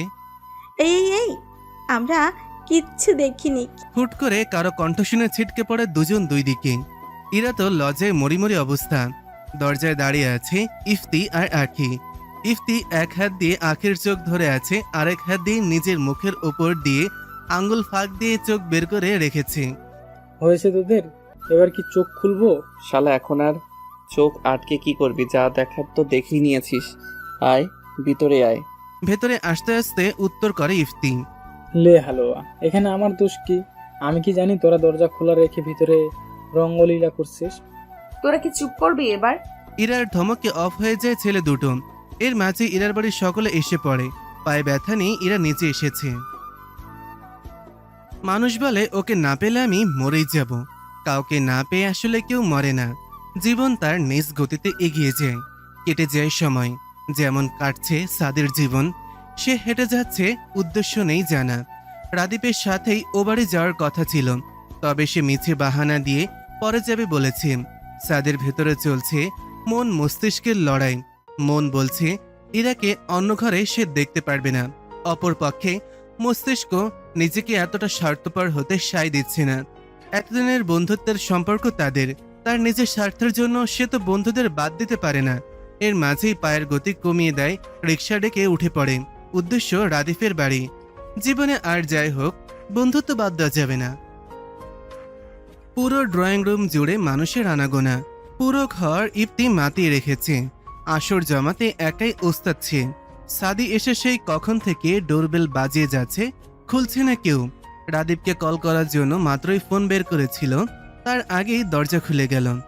আরে ইলাজি, তোমার কলেজের কাজ শেষ? সকালবেলার কথা বলার জন্য ইলার অস্বস্তি হচ্ছে। নিচে তাকে নখ খোঁচাচ্ছে মেয়েটা। খুব কষ্ট উচ্চারণ করলো, জি জি ভাইয়া। সাদি আরো কিছু বলতে যাবে, তার আগেই ইফতি হাঁক ডাক শুরু। এই সাদি, ওখানে কি ঢাকার জ্যাম দেখা দিয়েছে নাকি? এগোচ্ছিস না কেন হলুদ ছাড়া? ইফতির কথাই ইলা সামনে থেকে সরে যায়। সাদি খেয়াল করলো ইলা যে অস্বস্তি বোধ করছে, হয়তো সকলের জন্য নিজের বলা কথার জন্যই। ভেতরে প্রবেশ করে সকলের সাথে কুশল বিনিময় করে সেও আড্ডায় ব্যস্ত করে ফেলে নিজেকে। মনের অবাধ্য অনুভূতিগুলো তাকে কষ্ট দিতে পারে না। দিনের সবথেকে সুন্দর সময় হয়তো দুপুরের পর থেকে সন্ধ্যা হওয়ার সময়টুকু। প্রখর রোদের তাপ কমে এসেছে। মাথার উপরে থাকা সূর্যটা হেলে পড়েছে পশ্চিমে। রোদ পড়ে যাওয়ায় বাড়ির ছোটরা সবাই মিলে ছাদে মাদুর পেতে বসেছে। বড়রা পাশে রাখা চেয়ারে বসে তাদের মতন আড্ডা দিচ্ছে। শুধু অনুপস্থিত লিজা। সেই ঘটনার পর আর ঘর থেকে বের হয়নি। এতে সবথেকে বেশি খুশি হয়েছে ইরা। মেয়েটাকে তার একটুও পছন্দ না। সবাই মিলে আলোচনা করে ঠিক করা হলো এখানে এখন ট্রুথ আর ডেয়ার খেলা হবে। ইলা গিয়ে খালি বোতল নিয়ে এলো। এবার এটা ঘোরানো হবে। প্রথমবারে বোতল গিয়ে থামে সাদির সামনে। Truth or dare? সাদি তাকায় ইফতির দিকে। ছেলেটা মিটিমিটিয়ে হাসছে। এটা সংকেত হচ্ছে ট্রুথ নেওয়া যাবে না, যে কোনো সময় ছেলেটা তাকে ফাঁসিয়ে দেবে। আমি ডেয়ার নিব, ইলা বলে ওঠে। এই আমি ডেয়ার দিব। সাদের গানের গলা দারুণ, তুই একটা গান গাতো। সকলে সায় জানালো। অনিচ্ছা থাকা সত্ত্বেও সাদি গান ধরল। কখনো আকাশ বেয়ে চুপ করে যদি নেমে আসে ভালোবাসা খুব ভরে, চোখ ভাঙা ঘুমে তুমি খুঁজো না আমায়। ইফতি তাকিয়ে আছে বন্ধুর মুখ পানে। সে মন প্রাণে চায় সাদের জীবনও কেউ এসে ছেলেটাকে গুছিয়ে নিক। সকলের করতালের আওয়াজে ইফতির ধ্যান ভাঙে। পুরো গানটায় সাদি নিচের দিকে তাকিয়ে শেষ করেছে, কেননা কাউকে উদ্দেশ্য করে গান গাওয়ার মতন কেউ তার জীবনে নেই। সকলেই গানের জন্য সাদিকে বাহবা দিল। চুপ রইল ইলা। সাদির ফোনে মায়ের কল আসায় সে নিচে চলে যায়। ইরার মা ইয়াসমিন বেগম ছোট মেয়েকে বললেন, ইলা নিচে যা তো, নাস্তা ভেজে রেখে এসেছি আমরা, নিয়ে আয়। মায়ের আদেশ পেয়ে ইলা নিচে আসে। রান্নাঘর থেকে নিয়ে আসে ভেজে রাখা স্প্রিং রোল আর সিঙ্গাড়া। সাদি বাড়ি থেকে ফোনে কথা বলে ভেতরে আসছে দেখে হাতের বাটিগুলো ডাইনিং টেবিলের ওপর রাখে। আপনার গানের গলা অসম্ভব সুন্দর। সাদি ফোনের ওপরে চোখ রেখে হাঁটছিল বিধায় ইলাকে খেয়াল করেনি। কণ্ঠ শুনে তাকালো। মেয়ে, তোমার কাছে দেখছি আজকাল আমার সবই সুন্দর লাগছে, ব্যাপার কি বলতো? ইলা চুপসে যায়। সে তো ভাবেইনি যে এভাবে তাকে ধরে ফেলবে। ইলাকে চুপ থাকতে দেখে সাদি আবার বলে, যে রাস্তায় আসতে চাইছ সময় থাকতেই ফিরে যাও মেয়ে, না হলে। সাদির কথা সম্পূর্ণ হওয়ার আগে সেখানে রাদিফের নানি উপস্থিত হয়।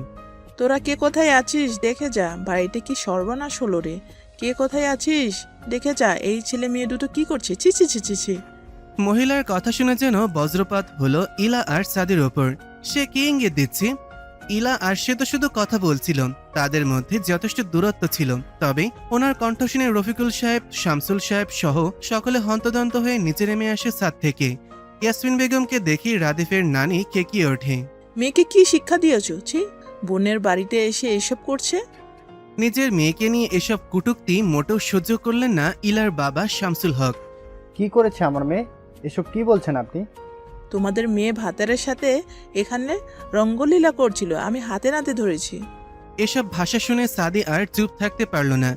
কি যা তা বলছেন আপনি? আমরা এখানে দাঁড়িয়ে কথা বলছিলাম। একটা মেয়ে হয়ে অন্য একটা মেয়েকে এমন মিথ্যা অপবাদ দিতে আপনার বাচ্ছে না? লতিফা বেগম এগিয়ে যান মায়ের দিকে। মা, তুমি বোধহয় ভুল দেখছো। সাদিকে ছোট থেকে দেখছো না? ইলা আমাদের নিজের মেয়ের মতোই, ওরা কোনো খারাপ কাজ করতে পারে না। আমি চোখে কম দেখতে পারি, কিন্তু লিজা ও কি চোখে কম দেখবে? ওই তো আমাকে ডেকে নিয়ে এলো। হ্যাঁ, আমি ওদের খুব বাজে অবস্থায় দেখেছি, ভাষায় প্রকাশ করার মতো না। নিচের দিকে তাকিয়ে শুধু অশ্রু ফেলছে ইলা। এবার আরো ডুকরে কেঁদে উঠল। নিজেকে নিয়ে এইসবও শুনতে হচ্ছে তাকে। এতক্ষণ চুপ থাকলো, এবার ইয়াসমিন বেগম গিয়ে মেয়ের গালে চড় মারতে লাগলেন এলোপাথাড়ি। আন্টি, কি করছেন কি? ওর কোনো দোষ নেই, আপনারা ভুল বুঝছেন। ইয়াসমিন বেগম তবুও থেমেনি, নিজেও কাঁদছেন তবুও থামছেন না। শামসুল হক এগিয়ে গিয়ে ছাড়িয়ে নিলেন। পাগল হয়ে গেলে তুমি? নিজের মেয়ের প্রতি বিশ্বাস পাচ্ছ না? আমার মেয়ে এমন কোনো কাজ করতে পারে না। হ্যাঁ হ্যাঁ, আমি জানি আমার মেয়ে কেমন, কিন্তু আজ যে কালই ওর গায়ে লাগানো হলো, এর কি হবে? বুঝতে পারছো কিছু তুমি? এবার মৌন থাকে শামসুল হক। তার আদরের মেয়ে কখনো এসব কাজ করতে পারে না। সাদের মাথা কাজ করছে না। এসব কি হচ্ছে? মহিলা কেন মিথ্যা বলে মেয়েটার জীবন জটিল করে দিচ্ছেন? আমি এ বাড়িতে থাকতে এই অপকর্ম সহ্য করব না, কিছুতেই না। ইয়াসমিন বেগম এগিয়ে গেল সাদের কাছে। বাবা, আমার মেয়েটাকে বিয়ে করবে? ইরা বোনকে ধরে রেখেছে। মেয়েটার দু চোখ ফুলিয়ে ফেলেছে। আপু, এই আপু, বিশ্বাস কর, আমি কিছু করিনি। ইরা বোনকে আশ্বস্ত করতে কিছু বলতে যাবে, তার আগেই কানে আসে মায়ের কথা। মা, বলছোটা কি? ওরা নির্দোষ। রাদীপ বুঝে উঠছে না আসলে কি হচ্ছে। তার মধ্যেই ইরার মায়ের এ কথায়, মা, আমার বন্ধু এমন কিছু করতে পারে না, আপনি বিশ্বাস করুন। বিশ্বাস করি বাবা, আমি আমার মেয়েকেও বিশ্বাস করি।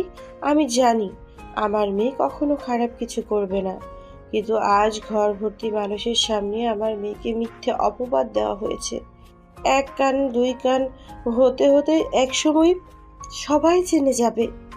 আমার মেয়ে ভেঙে পড়বে যদি উল্টোপাল্টা কিছু করে বসে। আমি সহ্য করতে পারবো না বাবা। ইয়াসমিন বেগমের কথায় ঘর জুড়ে নীরবতা ছেয়ে যায়। সাদি ভেবে পাচ্ছে না এই মুহূর্তে তার কি করা উচিত। শামসুল হক চুপ করে আছেন, তার মানে এতে ওনার সম্মতি রয়েছে। এক কোণে দাঁড়িয়ে আছে লিজা আর তার দাদি। তাদের দুজনের মুখে হাসি যেন উপচে পড়ছে। লিজা যখন সাদি আর ইলাকে একসাথে কথা বলতে দেখেছিল, তখন সে তার দাদিকে এই বুদ্ধি দিয়েছিল। দাদিও রাজি হয়ে যায়, খুব অপদস্থ করতে পারবে ইরার পরিবারকে। তাদের এই জঘন্য ষড়যন্ত্রের শিকার সাদি আর ইলা। রাদীপ এগিয়ে যায় বন্ধুর দিকে। আমরা সবাই তোদের বিশ্বাস করি, এবার সিদ্ধান্ত তোর নিজের। সাদি তাকায় ইলার দিকে। মেয়েটা কেমন জড়সড় হয়ে দাঁড়িয়ে আছে। হেসকি দেওয়ার দরুন নাকের পাটা ফুলে উঠছে বরংবার। আজ তার জন্য এই মেয়েটাকে ভোগান্তিতে পড়তে হয়েছে। আমি ইলাকে বিয়ে করতে রাজি, আপনারা ব্যবস্থা করুন বলে আর দেরি না করে বেরিয়ে যায় ঘর থেকে। ইলা বোনকে ধরে ডুকরে ওঠে। তার জন্য এই মানুষটার জীবনে আজ এই দিন এলো। ইলাকে তৈরি করাতে ইরার ঘরে নিয়ে গিয়েছে। সেখানে উপস্থিত লতিফা বেগম আর ইয়াসমিন বেগমও। এখনো নীরবে অশ্রু ফেলছেন ইয়াসমিন বেগম। কি হয়ে গেল তার মেয়ের জীবনে? লতিফা বেগম এগিয়ে যায় ইলার দিকে। মেয়েটা কেমন বসে বসেই ঝিমুচ্ছে। ইলামা, আমাকে ক্ষমা করে দে, আমার বাড়িতে এসে তোকে অপদস্থ হতে হলো। আমি জানি তোরা নির্দোষ। লতিফা বেগমকে জড়িয়ে আরো কেঁদে দেয় মেয়েটা। ইরা সামলে নেয় বোনকে। সাদের মতো ছেলে হাজার খুঁজলেও দুটো পাবে না কেউ। তুমি সুখী হবে ইলা, চিন্তা করো না। পাশ থেকে কথাটা বলে আখি। আখির কথায় সায় জানায় ইরা নিজেও। আমার বোনের কপাল ভালো, তাই ওর ভাগ্যে সাদের মতো সুপুরুষ জুটেছে। এবার কান্না থামাতো, শাড়ি পরাবো তোকে। ইলা কান্না ভেজে চোখ নিয়ে তাকায় মায়ের দিকে। তার মা কিছু বলছে না কেন? মাও কি তাকে ভুল বুঝলো? সন্ধ্যার পর ড্রয়িং রুমে নিয়ে বসানো হয়েছে ইলাকে। তার ঠিক পাশেই সাদি। সাদি এখনো ট্রমা থেকে বের হতে পারেনি। কি হয়ে গেল তাদের সাথে? পর্যাপ্ত দূরত্ব বজায় রেখে কথা বলছিল তারা, তবুও এই হেনস্থার শিকার হতে হলো। বিয়েতে রাজি হয়েছে একমাত্র ইলার কথা ভেবেই। মেয়েটা তো এখনো ছোট। যদি এই মিথ্যা অপবাদের কারণে ইলার জীবনে কোনো বাজে প্রভাব ফেলতো, সাদি কি মেনে নিতে পারত? এসব ভেবেই বিয়েতে রাজি হওয়া। সাদির বাসায় তার মা ছাড়া আর কেউই নেই। সে তো তার মাকে জানিয়েছে যে বউ নিয়ে বাড়ি যাবে। ভদ্রমহিলা আর কোনো কথা জিজ্ঞাসা করেনি। ছেলের সুখেই তার সুখ। মুহূর্তেই কাজী সাহেবকে নিয়ে আসা হয়। কাবিন কত দিব? এ কথায় সবাই সাদির দিকে তাকায়। যেহেতু তার পরিবারের কেউই এখানে নেই, তাকেই জানাতে হবে।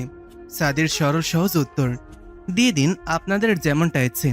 আমি তো আর ছেড়ে যাওয়ার জন্য বিয়ে করছি না। সাদির কথায় ইলা তাকায় সাদির দিকে। তার জন্য লোকটার জীবনে আজ এমন দিন, তবুও কোনো অভিযোগ নেই। এত ভালো কেন ছেলেটা? ইলার মা ইয়াসমিন বেগম নিজের সিদ্ধান্তে খুশি হলেন। সঠিক ছেলের হাতে মেয়েকে তুলে দিতে পেরেছেন তিনি।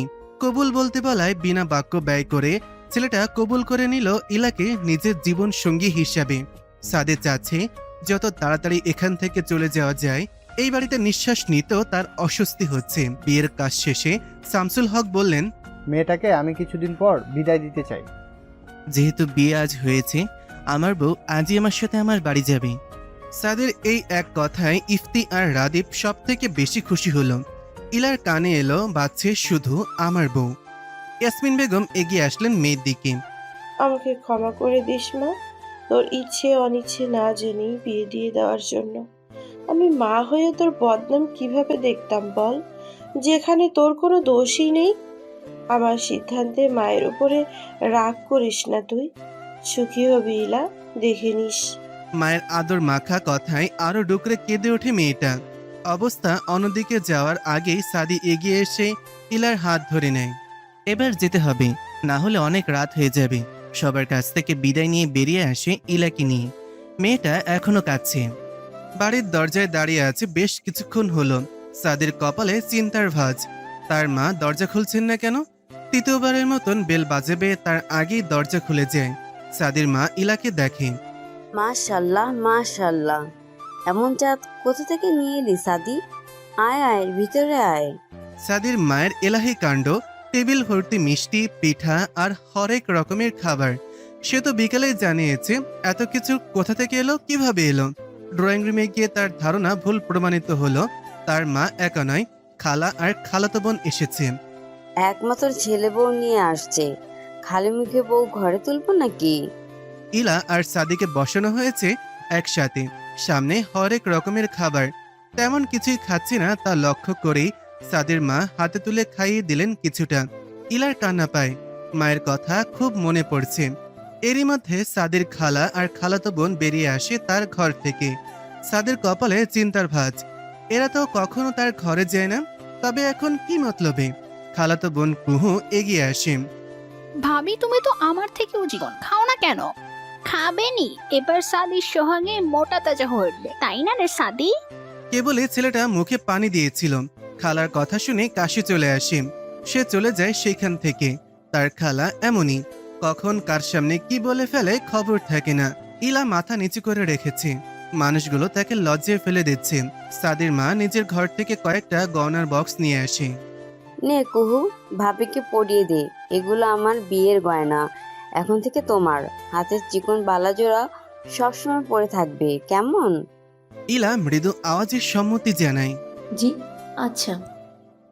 নিজের ঘরে গিয়ে কোমরে হাত দিয়ে দাঁড়িয়ে আছে সাদি। সে হতাশ, খুবই হতাশ। কুহু আর খালা মিলে রুমের কোনায় কোনায় মোমবাতি জ্বালিয়ে রেখে গেছে। সাদি চটপট সেগুলো নিভিয়ে দেয়। মেয়েটাকে আর অস্বস্তিতে ফেলতে চায় না সে। ইফতির সাথে বাইরে বেরিয়েছিল রাদীপ। মেজাজ চটে আছে তার। তার বাড়িতে এসে বন্ধুকে এমন অপদস্থ হতে হবে ভাবতে পারেনি। রাদীপ নিশ্চিত ছিল লিজা মেয়েটা নানির কান ভারিয়েছিল। সাদিদের বিদায় দিয়ে খুব কড়াভাবে জিজ্ঞাসাবাদ করেছিল, তবুও মেয়েটা স্বীকার করে না, বরং তার বদলে দাদিকে নিয়ে চলে গেছে সন্ধ্যায়। এতে অবশ্য রাদীপ খুশি হয়েছে। নিজের ভাইজির জন্য ইরার পরিবারকে এতটা অপদস্থ হতে হলো এই ভেবে অনেকবার ক্ষমা চেয়েছেন লতিফা বেগম। ক্ষমা চাইলে কি আর সব ঠিক হবে? হয় না। তবুও মুখের ওপর কিছুই বলেনি ইরার পরিবারকেও। রাদীপ বাড়ি আসে রাত 9টা নাগাদ। ঘরে ঢুকে চোখ পড়ে ইরা মেয়েটা পড়তে বসেছে। এগিয়ে গিয়ে ইরার পাশে বসে রাদীপ। রাদীপকে দেখে তড়িঘড়ি করে উঠে দাঁড়ায় ইরা। এসেছিস? আমি খাবার নিয়ে আসছি। কোথাও যেতে হবে না, এখানে বস। হাত টেনে বসিয়ে দেয় ইরাকে। ইরা বুঝতে পারে রাদীপ কিছু বলতে চায় তাকে। দেখ ইরা, আমি ভীষণভাবে দুঃখিত। ইলা আমার নিজের বোনের মতো, ওকে এমন অপবাদ পেতে হলো, তাও আমার বাসাতেই। আমি মানতে পারছি না ইরা। রাদীপের কথায় হালকা হাসে ইরা। তুই এখনো এসব নিয়ে পড়ে আছিস রাফিদ? আমি সত্যি মন থেকে খুশি হয়েছি সাদের সাথে ইলার বিয়ে হওয়ায়। সাদের মতো মানুষ জীবনে পেয়েছে ও তো ভাগ্যবতী। রাদীপ ভুরু কুঁচকায়। তার মানে কি বলতে চাইছিস, তুই আমাকে পেয়ে ভাগ্যবতী না? তোর ছাড় তো। ইরা হাত ছাড়িয়ে নিতে চায়। রাদীপ ছাড়ে না, নিজেও দাঁড়িয়ে যায়। হুট করে রাদীপের কি হলো কে জানে, নিজ অধর এলিয়ে দিল ইরার অধরের ভাঁজে। মেয়েটার চোখ বড় বড় হয়ে যায়। শক্ত করে ধরে রাদীপের টি শার্ট। রেসপন্স পেয়ে যেন আরো তীব্র হয়ে ওঠে ঠোঁটের পরশ। ইলা বসে আছে সাদির ঠিক খাটের মধ্যে। তার খালা শাশুড়ি এই ঘরে রেখে চলে গেছে, বলেছে সাদি আসার আগ অব্দি জেগে থাকতে। লোকটা সেই যে বেরিয়েছে আর আসার নাম নেই। এদিকে তার ঘুম পাচ্ছে, বসে বসে ঝিমুচ্ছে মেয়েটা। দরজায় খট করে আওয়াজ হতেই ঘুম কেটে যায় ইলার। সাদি আসছে, তার হাতে কিছু শপিং ব্যাগ এগিয়ে দেয় ইলার দিকে। এখানে তোমার রেগুলার পরার জন্য কিছু জামা আছে, তুমি চাইলে এখন চেঞ্জ করে আসতে পারো। ইলা কিছু বলবে তার আগেই কয়েকটা মোটা টাকার বান্ডিল। এখানে পুরো টাকাটা আছে ইলা, তোমার দিনমোহর, এটা তোমার প্রাপ্য। এগুলো আপনার কাছেই রাখুন। মা বলে দিয়েছে এগুলো না নিতে। আমার যা কিছু সব তো এখন আপনার। এগুলো আপনি আপনার কাছে রাখুন। মেয়েটা এত কথা জেনে সাদি আর কথা আগায় না। পকেট থেকে ছোট বাক্সটা বের করে ইলার সামনে ধরে। বিয়ের রাতে নাকি বউকে গিফট দিতে হয়, আমার তেমন সুযোগ হয়ে ওঠেনি। এটা নাকি বাবা দিয়েছিল মাকে প্রথম দেখে, আজ আমি তোমাকে দিচ্ছি, এটা নাও ইলা। ইলা হাতে নেয় না, বরং নিজের হাত এগিয়ে দেয়। আপনি নিজেই পরিয়ে দিন। সাদি পূর্ণ দৃষ্টি ফেলে ইলার দিকে। মেয়েটা তাকে মায়ের জড়িয়ে নিচ্ছে কেমন। এই আবদারটুকু ফেলতে ইচ্ছে হলো না তার। যত্ন করে পরিয়ে দিল আংটিটা। এক মুহূর্ত দেরি না করে চলে যায় বারান্দায়। মেয়েটার আশেপাশে থাকা যাবে না, ওই টানা চোখের মায়ায় আটকে গেলি সর্বনাশ। মনের গহীনে উকি দেয়া এক প্রশ্ন, নিজের বইয়ের মায়ায় জড়িয়ে যদি সর্বনাশ হয় তাহলে হোক না। সকাল হতে না হতেই ইরা বোনের কাছে চলে এসেছে। নতুন পরিবেশ, তার বোন ঠিক মতন মানিয়ে নিতে পারছে। সে সাদিকে জানে ছেলেটা সর্বোচ্চ চেষ্টা করবে ইলাকে ভালো রাখার। তবু এসবের জন্য ইলা তো প্রস্তুত ছিল না। ইরাকে সাদের বাড়িতে রেখে রাদীপ অফিসে চলে গেছে। ইরা এসে দেখে ইফতি, সাদি আর আকিকেও আসতে বলেছিল কল করে। আপাতত ইফতি, আকি, ইরা, ইলা, সাদি আর কুহু ড্রয়িং রুমে বসে আড্ডা দিচ্ছে। তাদের মাঝে ইলা বেশ চুপ করে রয়েছে। ইলার পরনে সাদির এনে দেওয়া কুর্তির সেট, পানা ফুল রঙের জামা পরেছে সে, সাথে মাথায় ঘোমটা দেওয়া। ইরা তাকিয়ে থাকে বোনের পানি। মেয়েটাকে কি আজ একটু বেশি সুন্দর লাগছে? হয়তো তাই হবে। রান্নাঘর থেকে সাদির মা আওয়াজ দিচ্ছেন চা নিয়ে আসার জন্য। ইলা যাওয়ার জন্য ওঠে, তবে তাকে থামিয়ে দেয় সাদি। তুমি বসো, আমি নিয়ে আসছি। বাবা, সাদের কি দরদ রে বউয়ের প্রতি। পুরোপুরি একদিনও তো হয়নি বিয়ের। কি জাদু করেছো আমার বন্ধুকে ইলা, বলো তো দেখি। ইলা মাথা নিচু করে রেখেছেন। ইফতি এসেছে থেকে তাকে লজ্জা দিয়ে যাচ্ছে। আকি বিরক্তি প্রকাশ করে। সাদি দায়িত্ববান ছেলে, তাই বউকে দিয়ে খাটায় না, বুঝলি? তুই ওইসব বুঝবি না, তোর তো বউই নেই। আখির কথায় উপস্থিত সকলে হেসে দেয়। ইলাও হাসছে। এই গাধি, এই তুই কি বললি? আখি কিছু বলতে যাবে, তার আগেই ইরা থামিয়ে দেয়। এবার চুপ যা দুটোই, তোদের নিয়ে আর পারা যায় না। যেখানে সেখানে ঝগড়া শুরু করে দিস। আমাকে না বলে এই গাধিটাকে বল, সম্মানই করে না আমাকে। ইরা ধমকে ওঠে। ইফতি চুপ কর, এসব নিয়ে পরে কথা হবে। ইফতি মুখ ভেঙচি কাটে আখিকে উদ্দেশ্য করে। আখি ওকে কম চাই, সেও পাল্টা ভেঙচি কাটে। এবার সবাই একসাথে অট্টহাসিতে ফেটে পড়ে। দুপুরের খাবার খেয়ে সকলে বেরিয়ে পড়ে। আসার আগে বোনকে খুব করে বুঝিয়ে এসেছে শাশুড়ির সাথে সাথে থাকতে, কখনো যেন কষ্ট না দেয় কাউকে। সাদির সাথে ধীরে ধীরে সবকিছু ঠিক হয়ে যাবে ইরা জানে। হুট করে রাদীপ বাইক থামায়। ইরা, নেমে আয়। কেন? বাড়ি যাব তো। না, বাড়িতে সন্ধ্যায় যাব। ভেলপুরি তোর খুব পছন্দের না, চল আজ একসাথে খাবো। ইরাকে কিছু বলতে না দিয়ে হাত ধরে এগিয়ে নিয়ে যেতে থাকে। মেয়েটার মনে মনে খুব বেশি খুশি হলো। প্রিয় মানুষের সাথে একান্তে সময় কাটাতে কার না ভালো লাগে। পরন্ত বিকেলে সূর্য অস্ত যাবে আর কিছুক্ষণ মাত্র। রাদীপ আর ইরা হাঁটছিল একসাথে। অনেকদিন পর দুজন একসাথে সময় কাটালো। আগে হুট করেই তারা দুজনে বেরিয়ে পড়তো ঘুরে বেড়ানোর জন্য। ইরা সেসব ভেবে স্মৃতির চারণ করছিল। ইরা, আনমনে জবাব দেয় মেয়েটা। বল। তুই ওই দিন বলেছিলি আমাকে অনেক আগে থেকেই ভালোবাসিস। নাদিয়া মেয়েটার সাথে সম্পর্কে শুরু করার আগে তো তোকে বলেছিলাম, তখন তুই আমাকে কিছু জানাসনি কেন? আমি কখনো নিজের অনুভূতি প্রকাশ করতে চাইনি রাফিদ। ভয় পেতাম যদি প্রকাশ করলে তোকে হারিয়ে ফেলি। যদি তুই আমার সাথে বন্ধুত্ব না রাখিস তখন কেমন করতাম আমি। রাদীপ তাকিয়ে থাকে ইরার দিকে। মেয়েটার কণ্ঠে কেমন অসহায়ত্বের ছাপ। তার এত কাছে থেকে মেয়েটা এত গভীরভাবে তাকে ভালোবেসে গেছে, সে টেরও পায়নি। ইরার ভালোবাসার কথা জানলে হয়তো আরো আগে মেয়েটাকে কাছে টেনে নিত, মোটেই কষ্ট পেতে দিত না ইরাকে। ইরা, এখন যদি আমি তোকে নিজের করে পেতে চাই, তুই কি ফিরিয়ে দিবি আমায়? রাদীপের এই কথাটা যথেষ্ট ছিল ইরার বুকে তোলপাড় করে দেওয়ার জন্য। রাদীপ কি বোঝাতে চাইছিল, সে যা ভাবছে রাদীপ কি তাই বলছে? ইরা আর ভাবল না, সম্মতি স্বরূপ হেসে বলল, ঠিক সময় তোর প্রশ্নের উত্তর পেয়ে যাবি। রাদীপ আর কথা বাড়ায় না এই বিষয়ে। ইরা যখন বলেছে সে সঠিক সময় উত্তর পেয়ে যাবে। দেয়ালে রং ওঠা একতলা বাড়ির রান্নাঘর থেকে আসছে রিনরিনে হাসির আওয়াজ। চুলায় চায়ের পাতিলে চা হচ্ছে আর সাদির মা নাজমা বেগম সাদের ছোটবেলার গল্প শোনাচ্ছে ইলাকে। সাদির ছোটবেলায় অনেক দুষ্টু ছিল, সেসবের গল্প করছে দুই শাশুড়ি বৌমা মিলে। ইলাকে খুব সহজে আপন করে নিয়েছেন নাজমা বেগম। জানো ইলা, আমার একটা মেয়ের খুব শখ ছিল।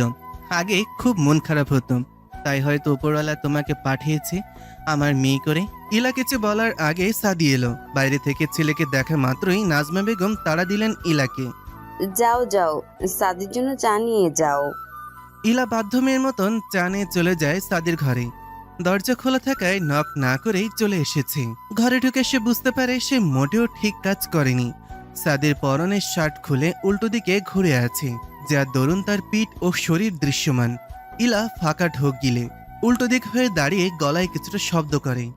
দয়া করে আপনি কিছু পড়ুন। ইলার কণ্ঠ শোনা মাত্রই তড়িঘড়ি করে হাতে থাকা টি শার্ট পরে নেয়, গলা পরিষ্কার করে। কিছু বলবেন? টেবিলের দিকে এগিয়ে যায় ইলা। আপনার চা, মা পাঠালো। সাদি কিছু না বলে সেখান থেকে চলে যায়। ইলার মন খারাপ হয়। মানুষটা কি তাকে মেনে নিতে পারছে না? সেও তো মেনে নিতে পারছে না, তাই বলে মুখের সামনে এইভাবে চলে যাবে? ইলার ভাবনার মাঝে সাদিকে ফিরে আসতে দেখা গেল। তার হাতে ফাঁকা একটা কাপ। ইলা ভুরু কুচকায়, কি করবে এই লোক? সাদি নিজের কাপ থেকে ফাঁকা কাপে চা ঢালে। ইলার দিকে এগিয়ে দিতে দিতে বলে, 1 কাপ ভর্তি করে চা দিয়েছো, এত খেতে পারবো না।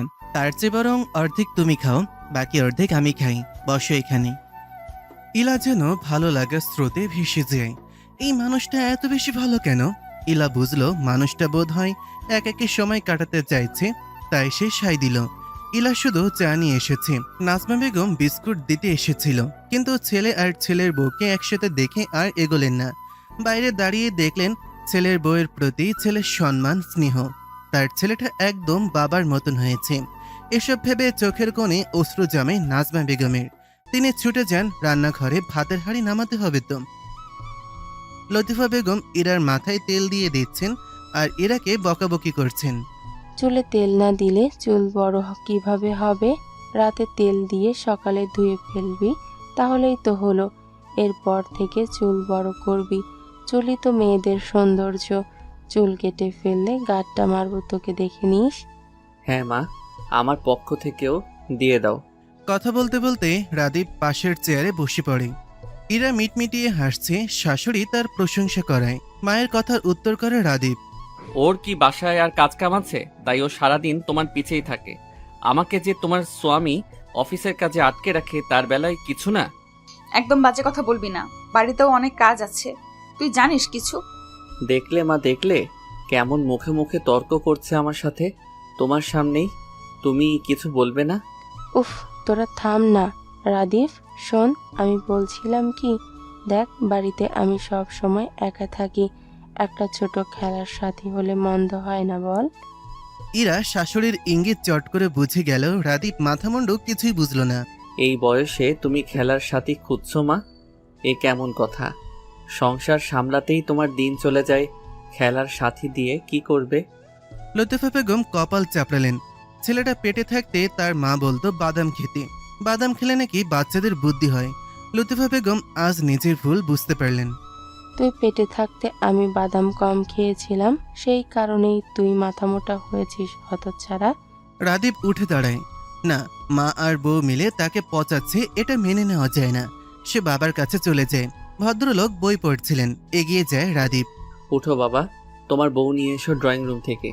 আমার বউকে আটকে রেখেছে তোমার বউ, উঠো ফাস্ট ফাস্ট বাবা। বলেই যেভাবে এসেছিল ঠিক সেইভাবেই চলে যায়। ভদ্রলোক বিড়বিড় করতে থাকেন। বিয়ের পর ছেলেটা একটু বেশি বেলাজ হয়ে গিয়েছে। রাতের আকাশে যেন আজ চাঁদ তারার মেলা বসেছে। আকাশ জুড়ে তারারা বিচরণ করছে। ইলা আর সাদি বসে আছে বারান্দায়। আনমনে সাদি ভেবে যাচ্ছে নিজের জীবন সম্পর্কে। জীবন কতই না বৈচিত্র্যময়।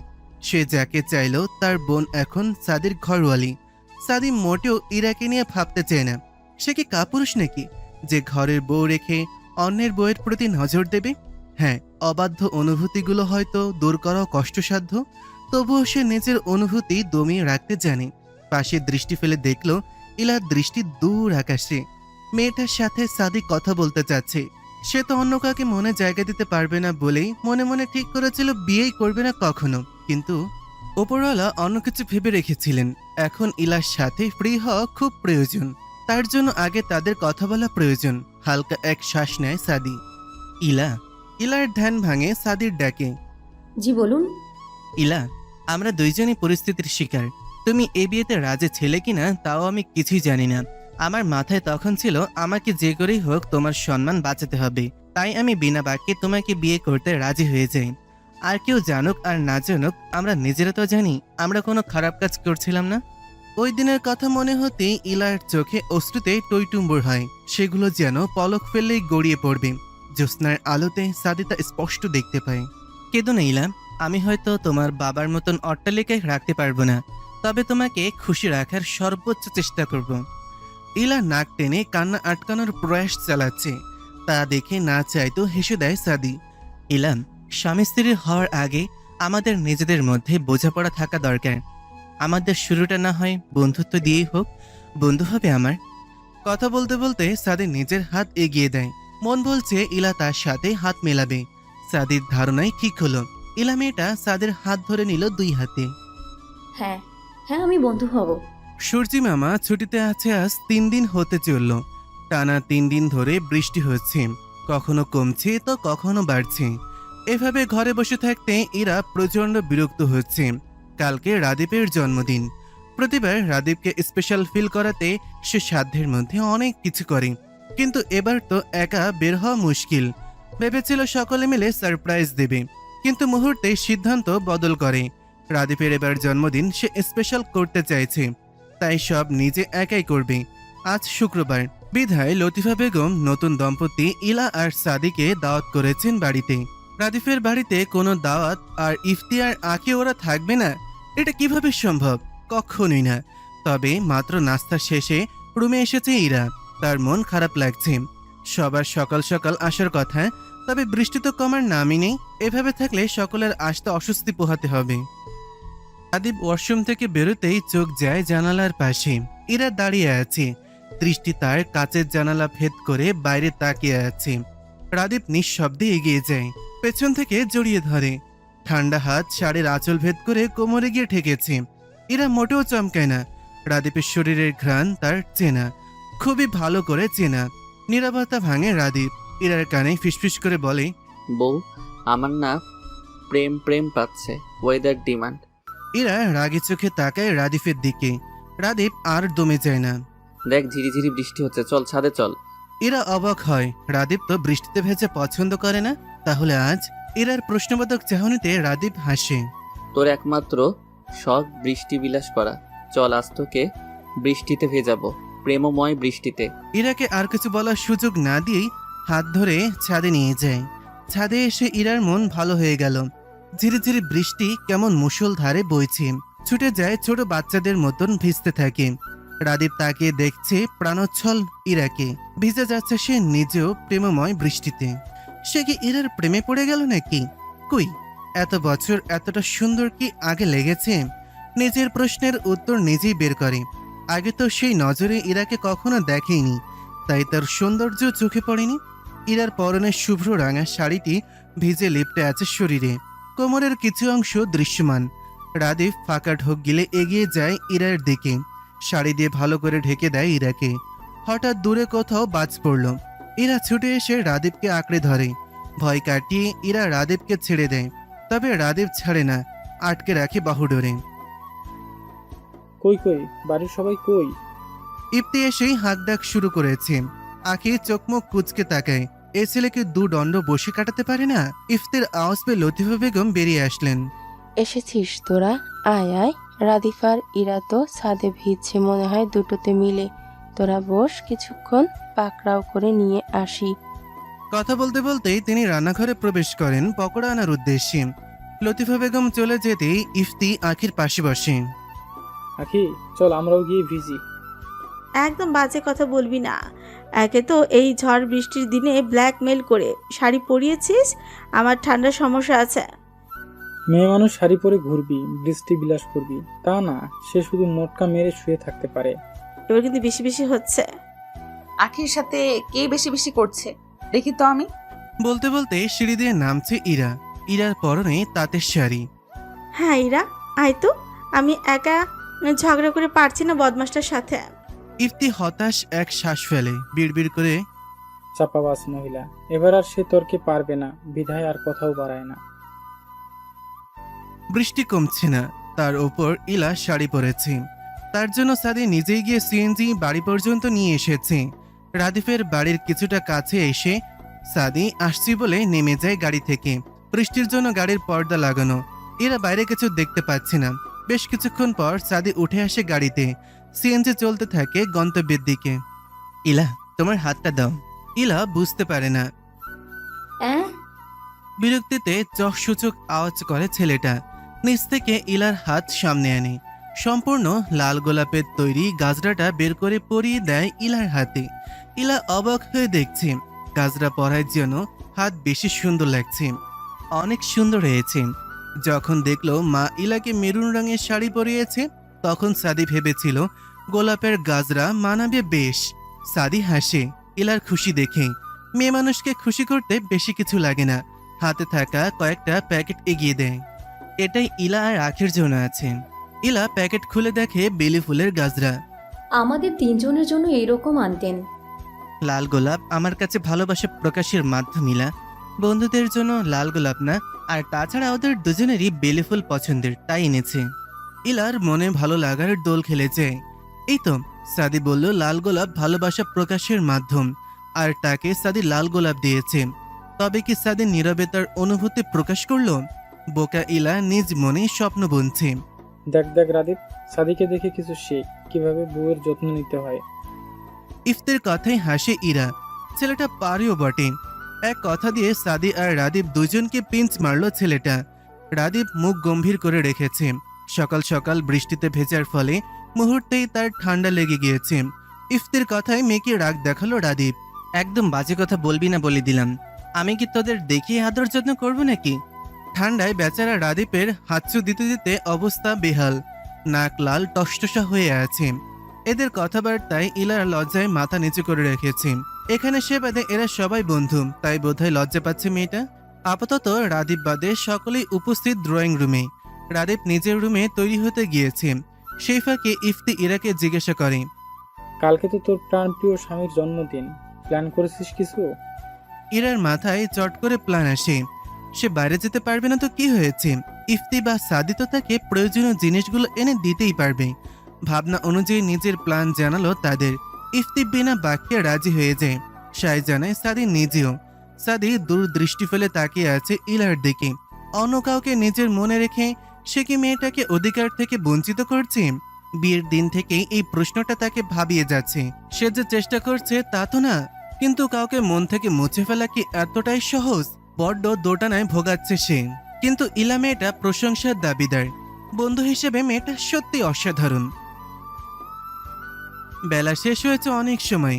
বৃষ্টি থেমেছে, তবে হুট করে কারেন্ট চলে যাওয়ায় এরা বারান্দায় গিয়ে বসে। ঝিঝি পোকার ডাক শোনা যাচ্ছে। সচরাচর শহরে ঝিঝি পোকা দেখাই যায় না, তাই তো এরার এত আগ্রহ। যে যার বাড়িতে চলে গেছে বেলা থাকতেই। এরা আবারও একা হয়ে গিয়েছে। এক ফাঁকে ইফতি এসে সকল জিনিসের ব্যবস্থা করে গিয়েছে। রাদিফের কলেজের কিছু বন্ধুরা একত্রে ডিনার করবে আজ। ইরা ইফতি আর সাদিকে দায়িত্ব দিয়েছে যে করেই হোক রাত 11টা পর্যন্ত যেন রাদীপকে বাইরেই রাখে। এর ফাঁকে সে রুমটা সুন্দরভাবে সাজাতে পারবে। যেই ভাবা সেই কাজ। এরা কিছু ফ্রেগ্রেন্সওয়ালা ক্যান্ডেল আনিয়েছিল, সেগুলো জায়গায় জায়গায় ছড়িয়ে রেখে দিল। নীল আর সাদা বেলুন দিয়ে রুমটা সাজিয়ে ফেলল। ঘড়িতে তখন রাত 11টা। সে নিজে পরিপাটি করে তৈরি করে নিল নিজেকে। একবার ভার্সিটির ফেস্টিভ্যালে নীল শাড়ি পরায় রাদীপ তার প্রশংসা করেছিল, তাই সে আজও নীল রঙের একটা জর্জেট শাড়ি জড়িয়ে নিল গায়ে। নেই কোনো কৃত্রিম আলো। রুমের ডেকোরেশনের সাথে মোমবাতির ঝাপসা আলো যেন পরিবেশটাকে রোমাঞ্চকর করে তুলেছে। রাদীপের আসার অপেক্ষার প্রহর গুনতে থাকে মেয়েটা। ঘড়ির কাঁটায় রাত 11টা বেজে 58 মিনিট। এরা বারান্দায় থাকার দরুন সে দেখতে পেয়েছে রাদীপ আসছে। গাছে থাকা হলুদ গোলাপটা ছিঁড়ে নিল। এটা তার পছন্দের প্রথম ফুল। কারেন্ট থাকা সত্ত্বেও কৃত্রিম আলোর পরিবর্তে পুরো রুম জুড়ে মোমবাতির আলো জ্বালিয়ে রেখেছে। রাদীপ ওপরে উঠে নিজের রুমের আলো নিভানো দেখে ভেবে নেয় এরা হয়তো ঘুমিয়ে পড়েছে। রাদীপ রুমে ঢুকে অবাকের চরম পর্যায়ে। পুরো রুম জুড়ে সুন্দর ডেকোরেশন করা। Happy birthday husband. ইরা দরজার পেছন দিকটা থাকায় এতক্ষণ সে ইরাকে খেয়াল করেনি। ইরা বেরিয়ে আসতেই তার চোখ আটকে যায় ইরার ওপর। পরনে নীল রঙের শাড়ি, মুখে হালকা প্রসাধনের ছোঁয়া। মোমের লালচে আলোয় ইরাকে কোনো অপশরীর থেকে কম লাগছে না। ইরা অন্যরকম করে শাড়ি পরেছে, যার দরুন কোমরের অংশ দৃশ্যমান। রাদীপ ফাঁকা ঢোক গেলে। আমাকে পাগল করার জন্য এত আয়োজন? ইরা কোনো কথা বলে না, তার কেমন লজ্জা লজ্জা লাগছে। ওসব পরে হবে, আগে আয় তো, কেক কাটবি আয়। রাদীপ আর কথা বাড়ায় না, বাধ্য ছেলের মতন কেক কাটে। উইশ করার জন্য কেউই নেই ইরা ছাড়া। তাকে কেক খাইয়ে দিল। এবার আমায় গিফট দে। ইরা গিয়ে হলুদ গোলাপটা নিয়ে আসে। আমার কাছে তোকে দেওয়ার মতো কিছুই নেই, আপাতত এটাই তোর গিফট। রাদীপ ফুলটা নিল ইরার কাছ থেকে, নিয়ে সযত্নে ইরার কানের পিছে গুজে দিল। কানের কাছে গিয়ে ফিসফিস করে বলে, আমার গিফট হিসেবে যদি আমি তোকে পেতে চাই, দিবি আমায়? ইরার শরীর ঝিম ধরে যায়। এমন কেন হচ্ছে? সে তো নিজেকে প্রস্তুত করেছিল এসবের জন্য। তবে রাদীপ ভাবে ইরা লজ্জা পাচ্ছে। আগের মতোই বলে, মুখে বলতে হবে না, বুঝিয়ে দে তাহলেই হবে, প্লিজ ইরা। লাজুক মেয়েটা নিজের লজ্জা ভেঙে প্রথমবারের মতন নিচ থেকে আঁকড়ে ধরে রাদীপের অধর। রাদীপ নিজের উত্তর পেয়ে শুষে নিতে থাকে প্রেম সুধা, যেন কতদিনের তৃষ্ণার্ত। অবাধ্য হাত বিচরণ করছে পুরো শরীর জুড়ে। ইরা ছাড়া পেতে মরিয়া হয়ে উঠেছে। পুরুষালী শক্তির সাথে পেরে ওঠে না মেয়েটা। বাঁধন থেকে ছোটার জন্য ধাক্কা দিতে থাকে। ডোন্ট ডিস্টার্ব জান। রাদীপ মুচকি হেসে আরো শক্ত করে জড়িয়ে ধরল ইরাকে। দুজন দুজনকে টাইট করে জড়িয়ে ধরল। ভালোবাসা প্রকাশ পেল তাদের। রাদীপের চোখ দেখেই বুঝে নিল ইরা তার ভালোবাসা। দুষ্টি মিষ্টি ভালোবাসা দিয়ে চলতে থাকুক তাদের খুনসুটি সংসার। তাহলে আমরাও এখন বিদায় নিই। সমাপ্ত।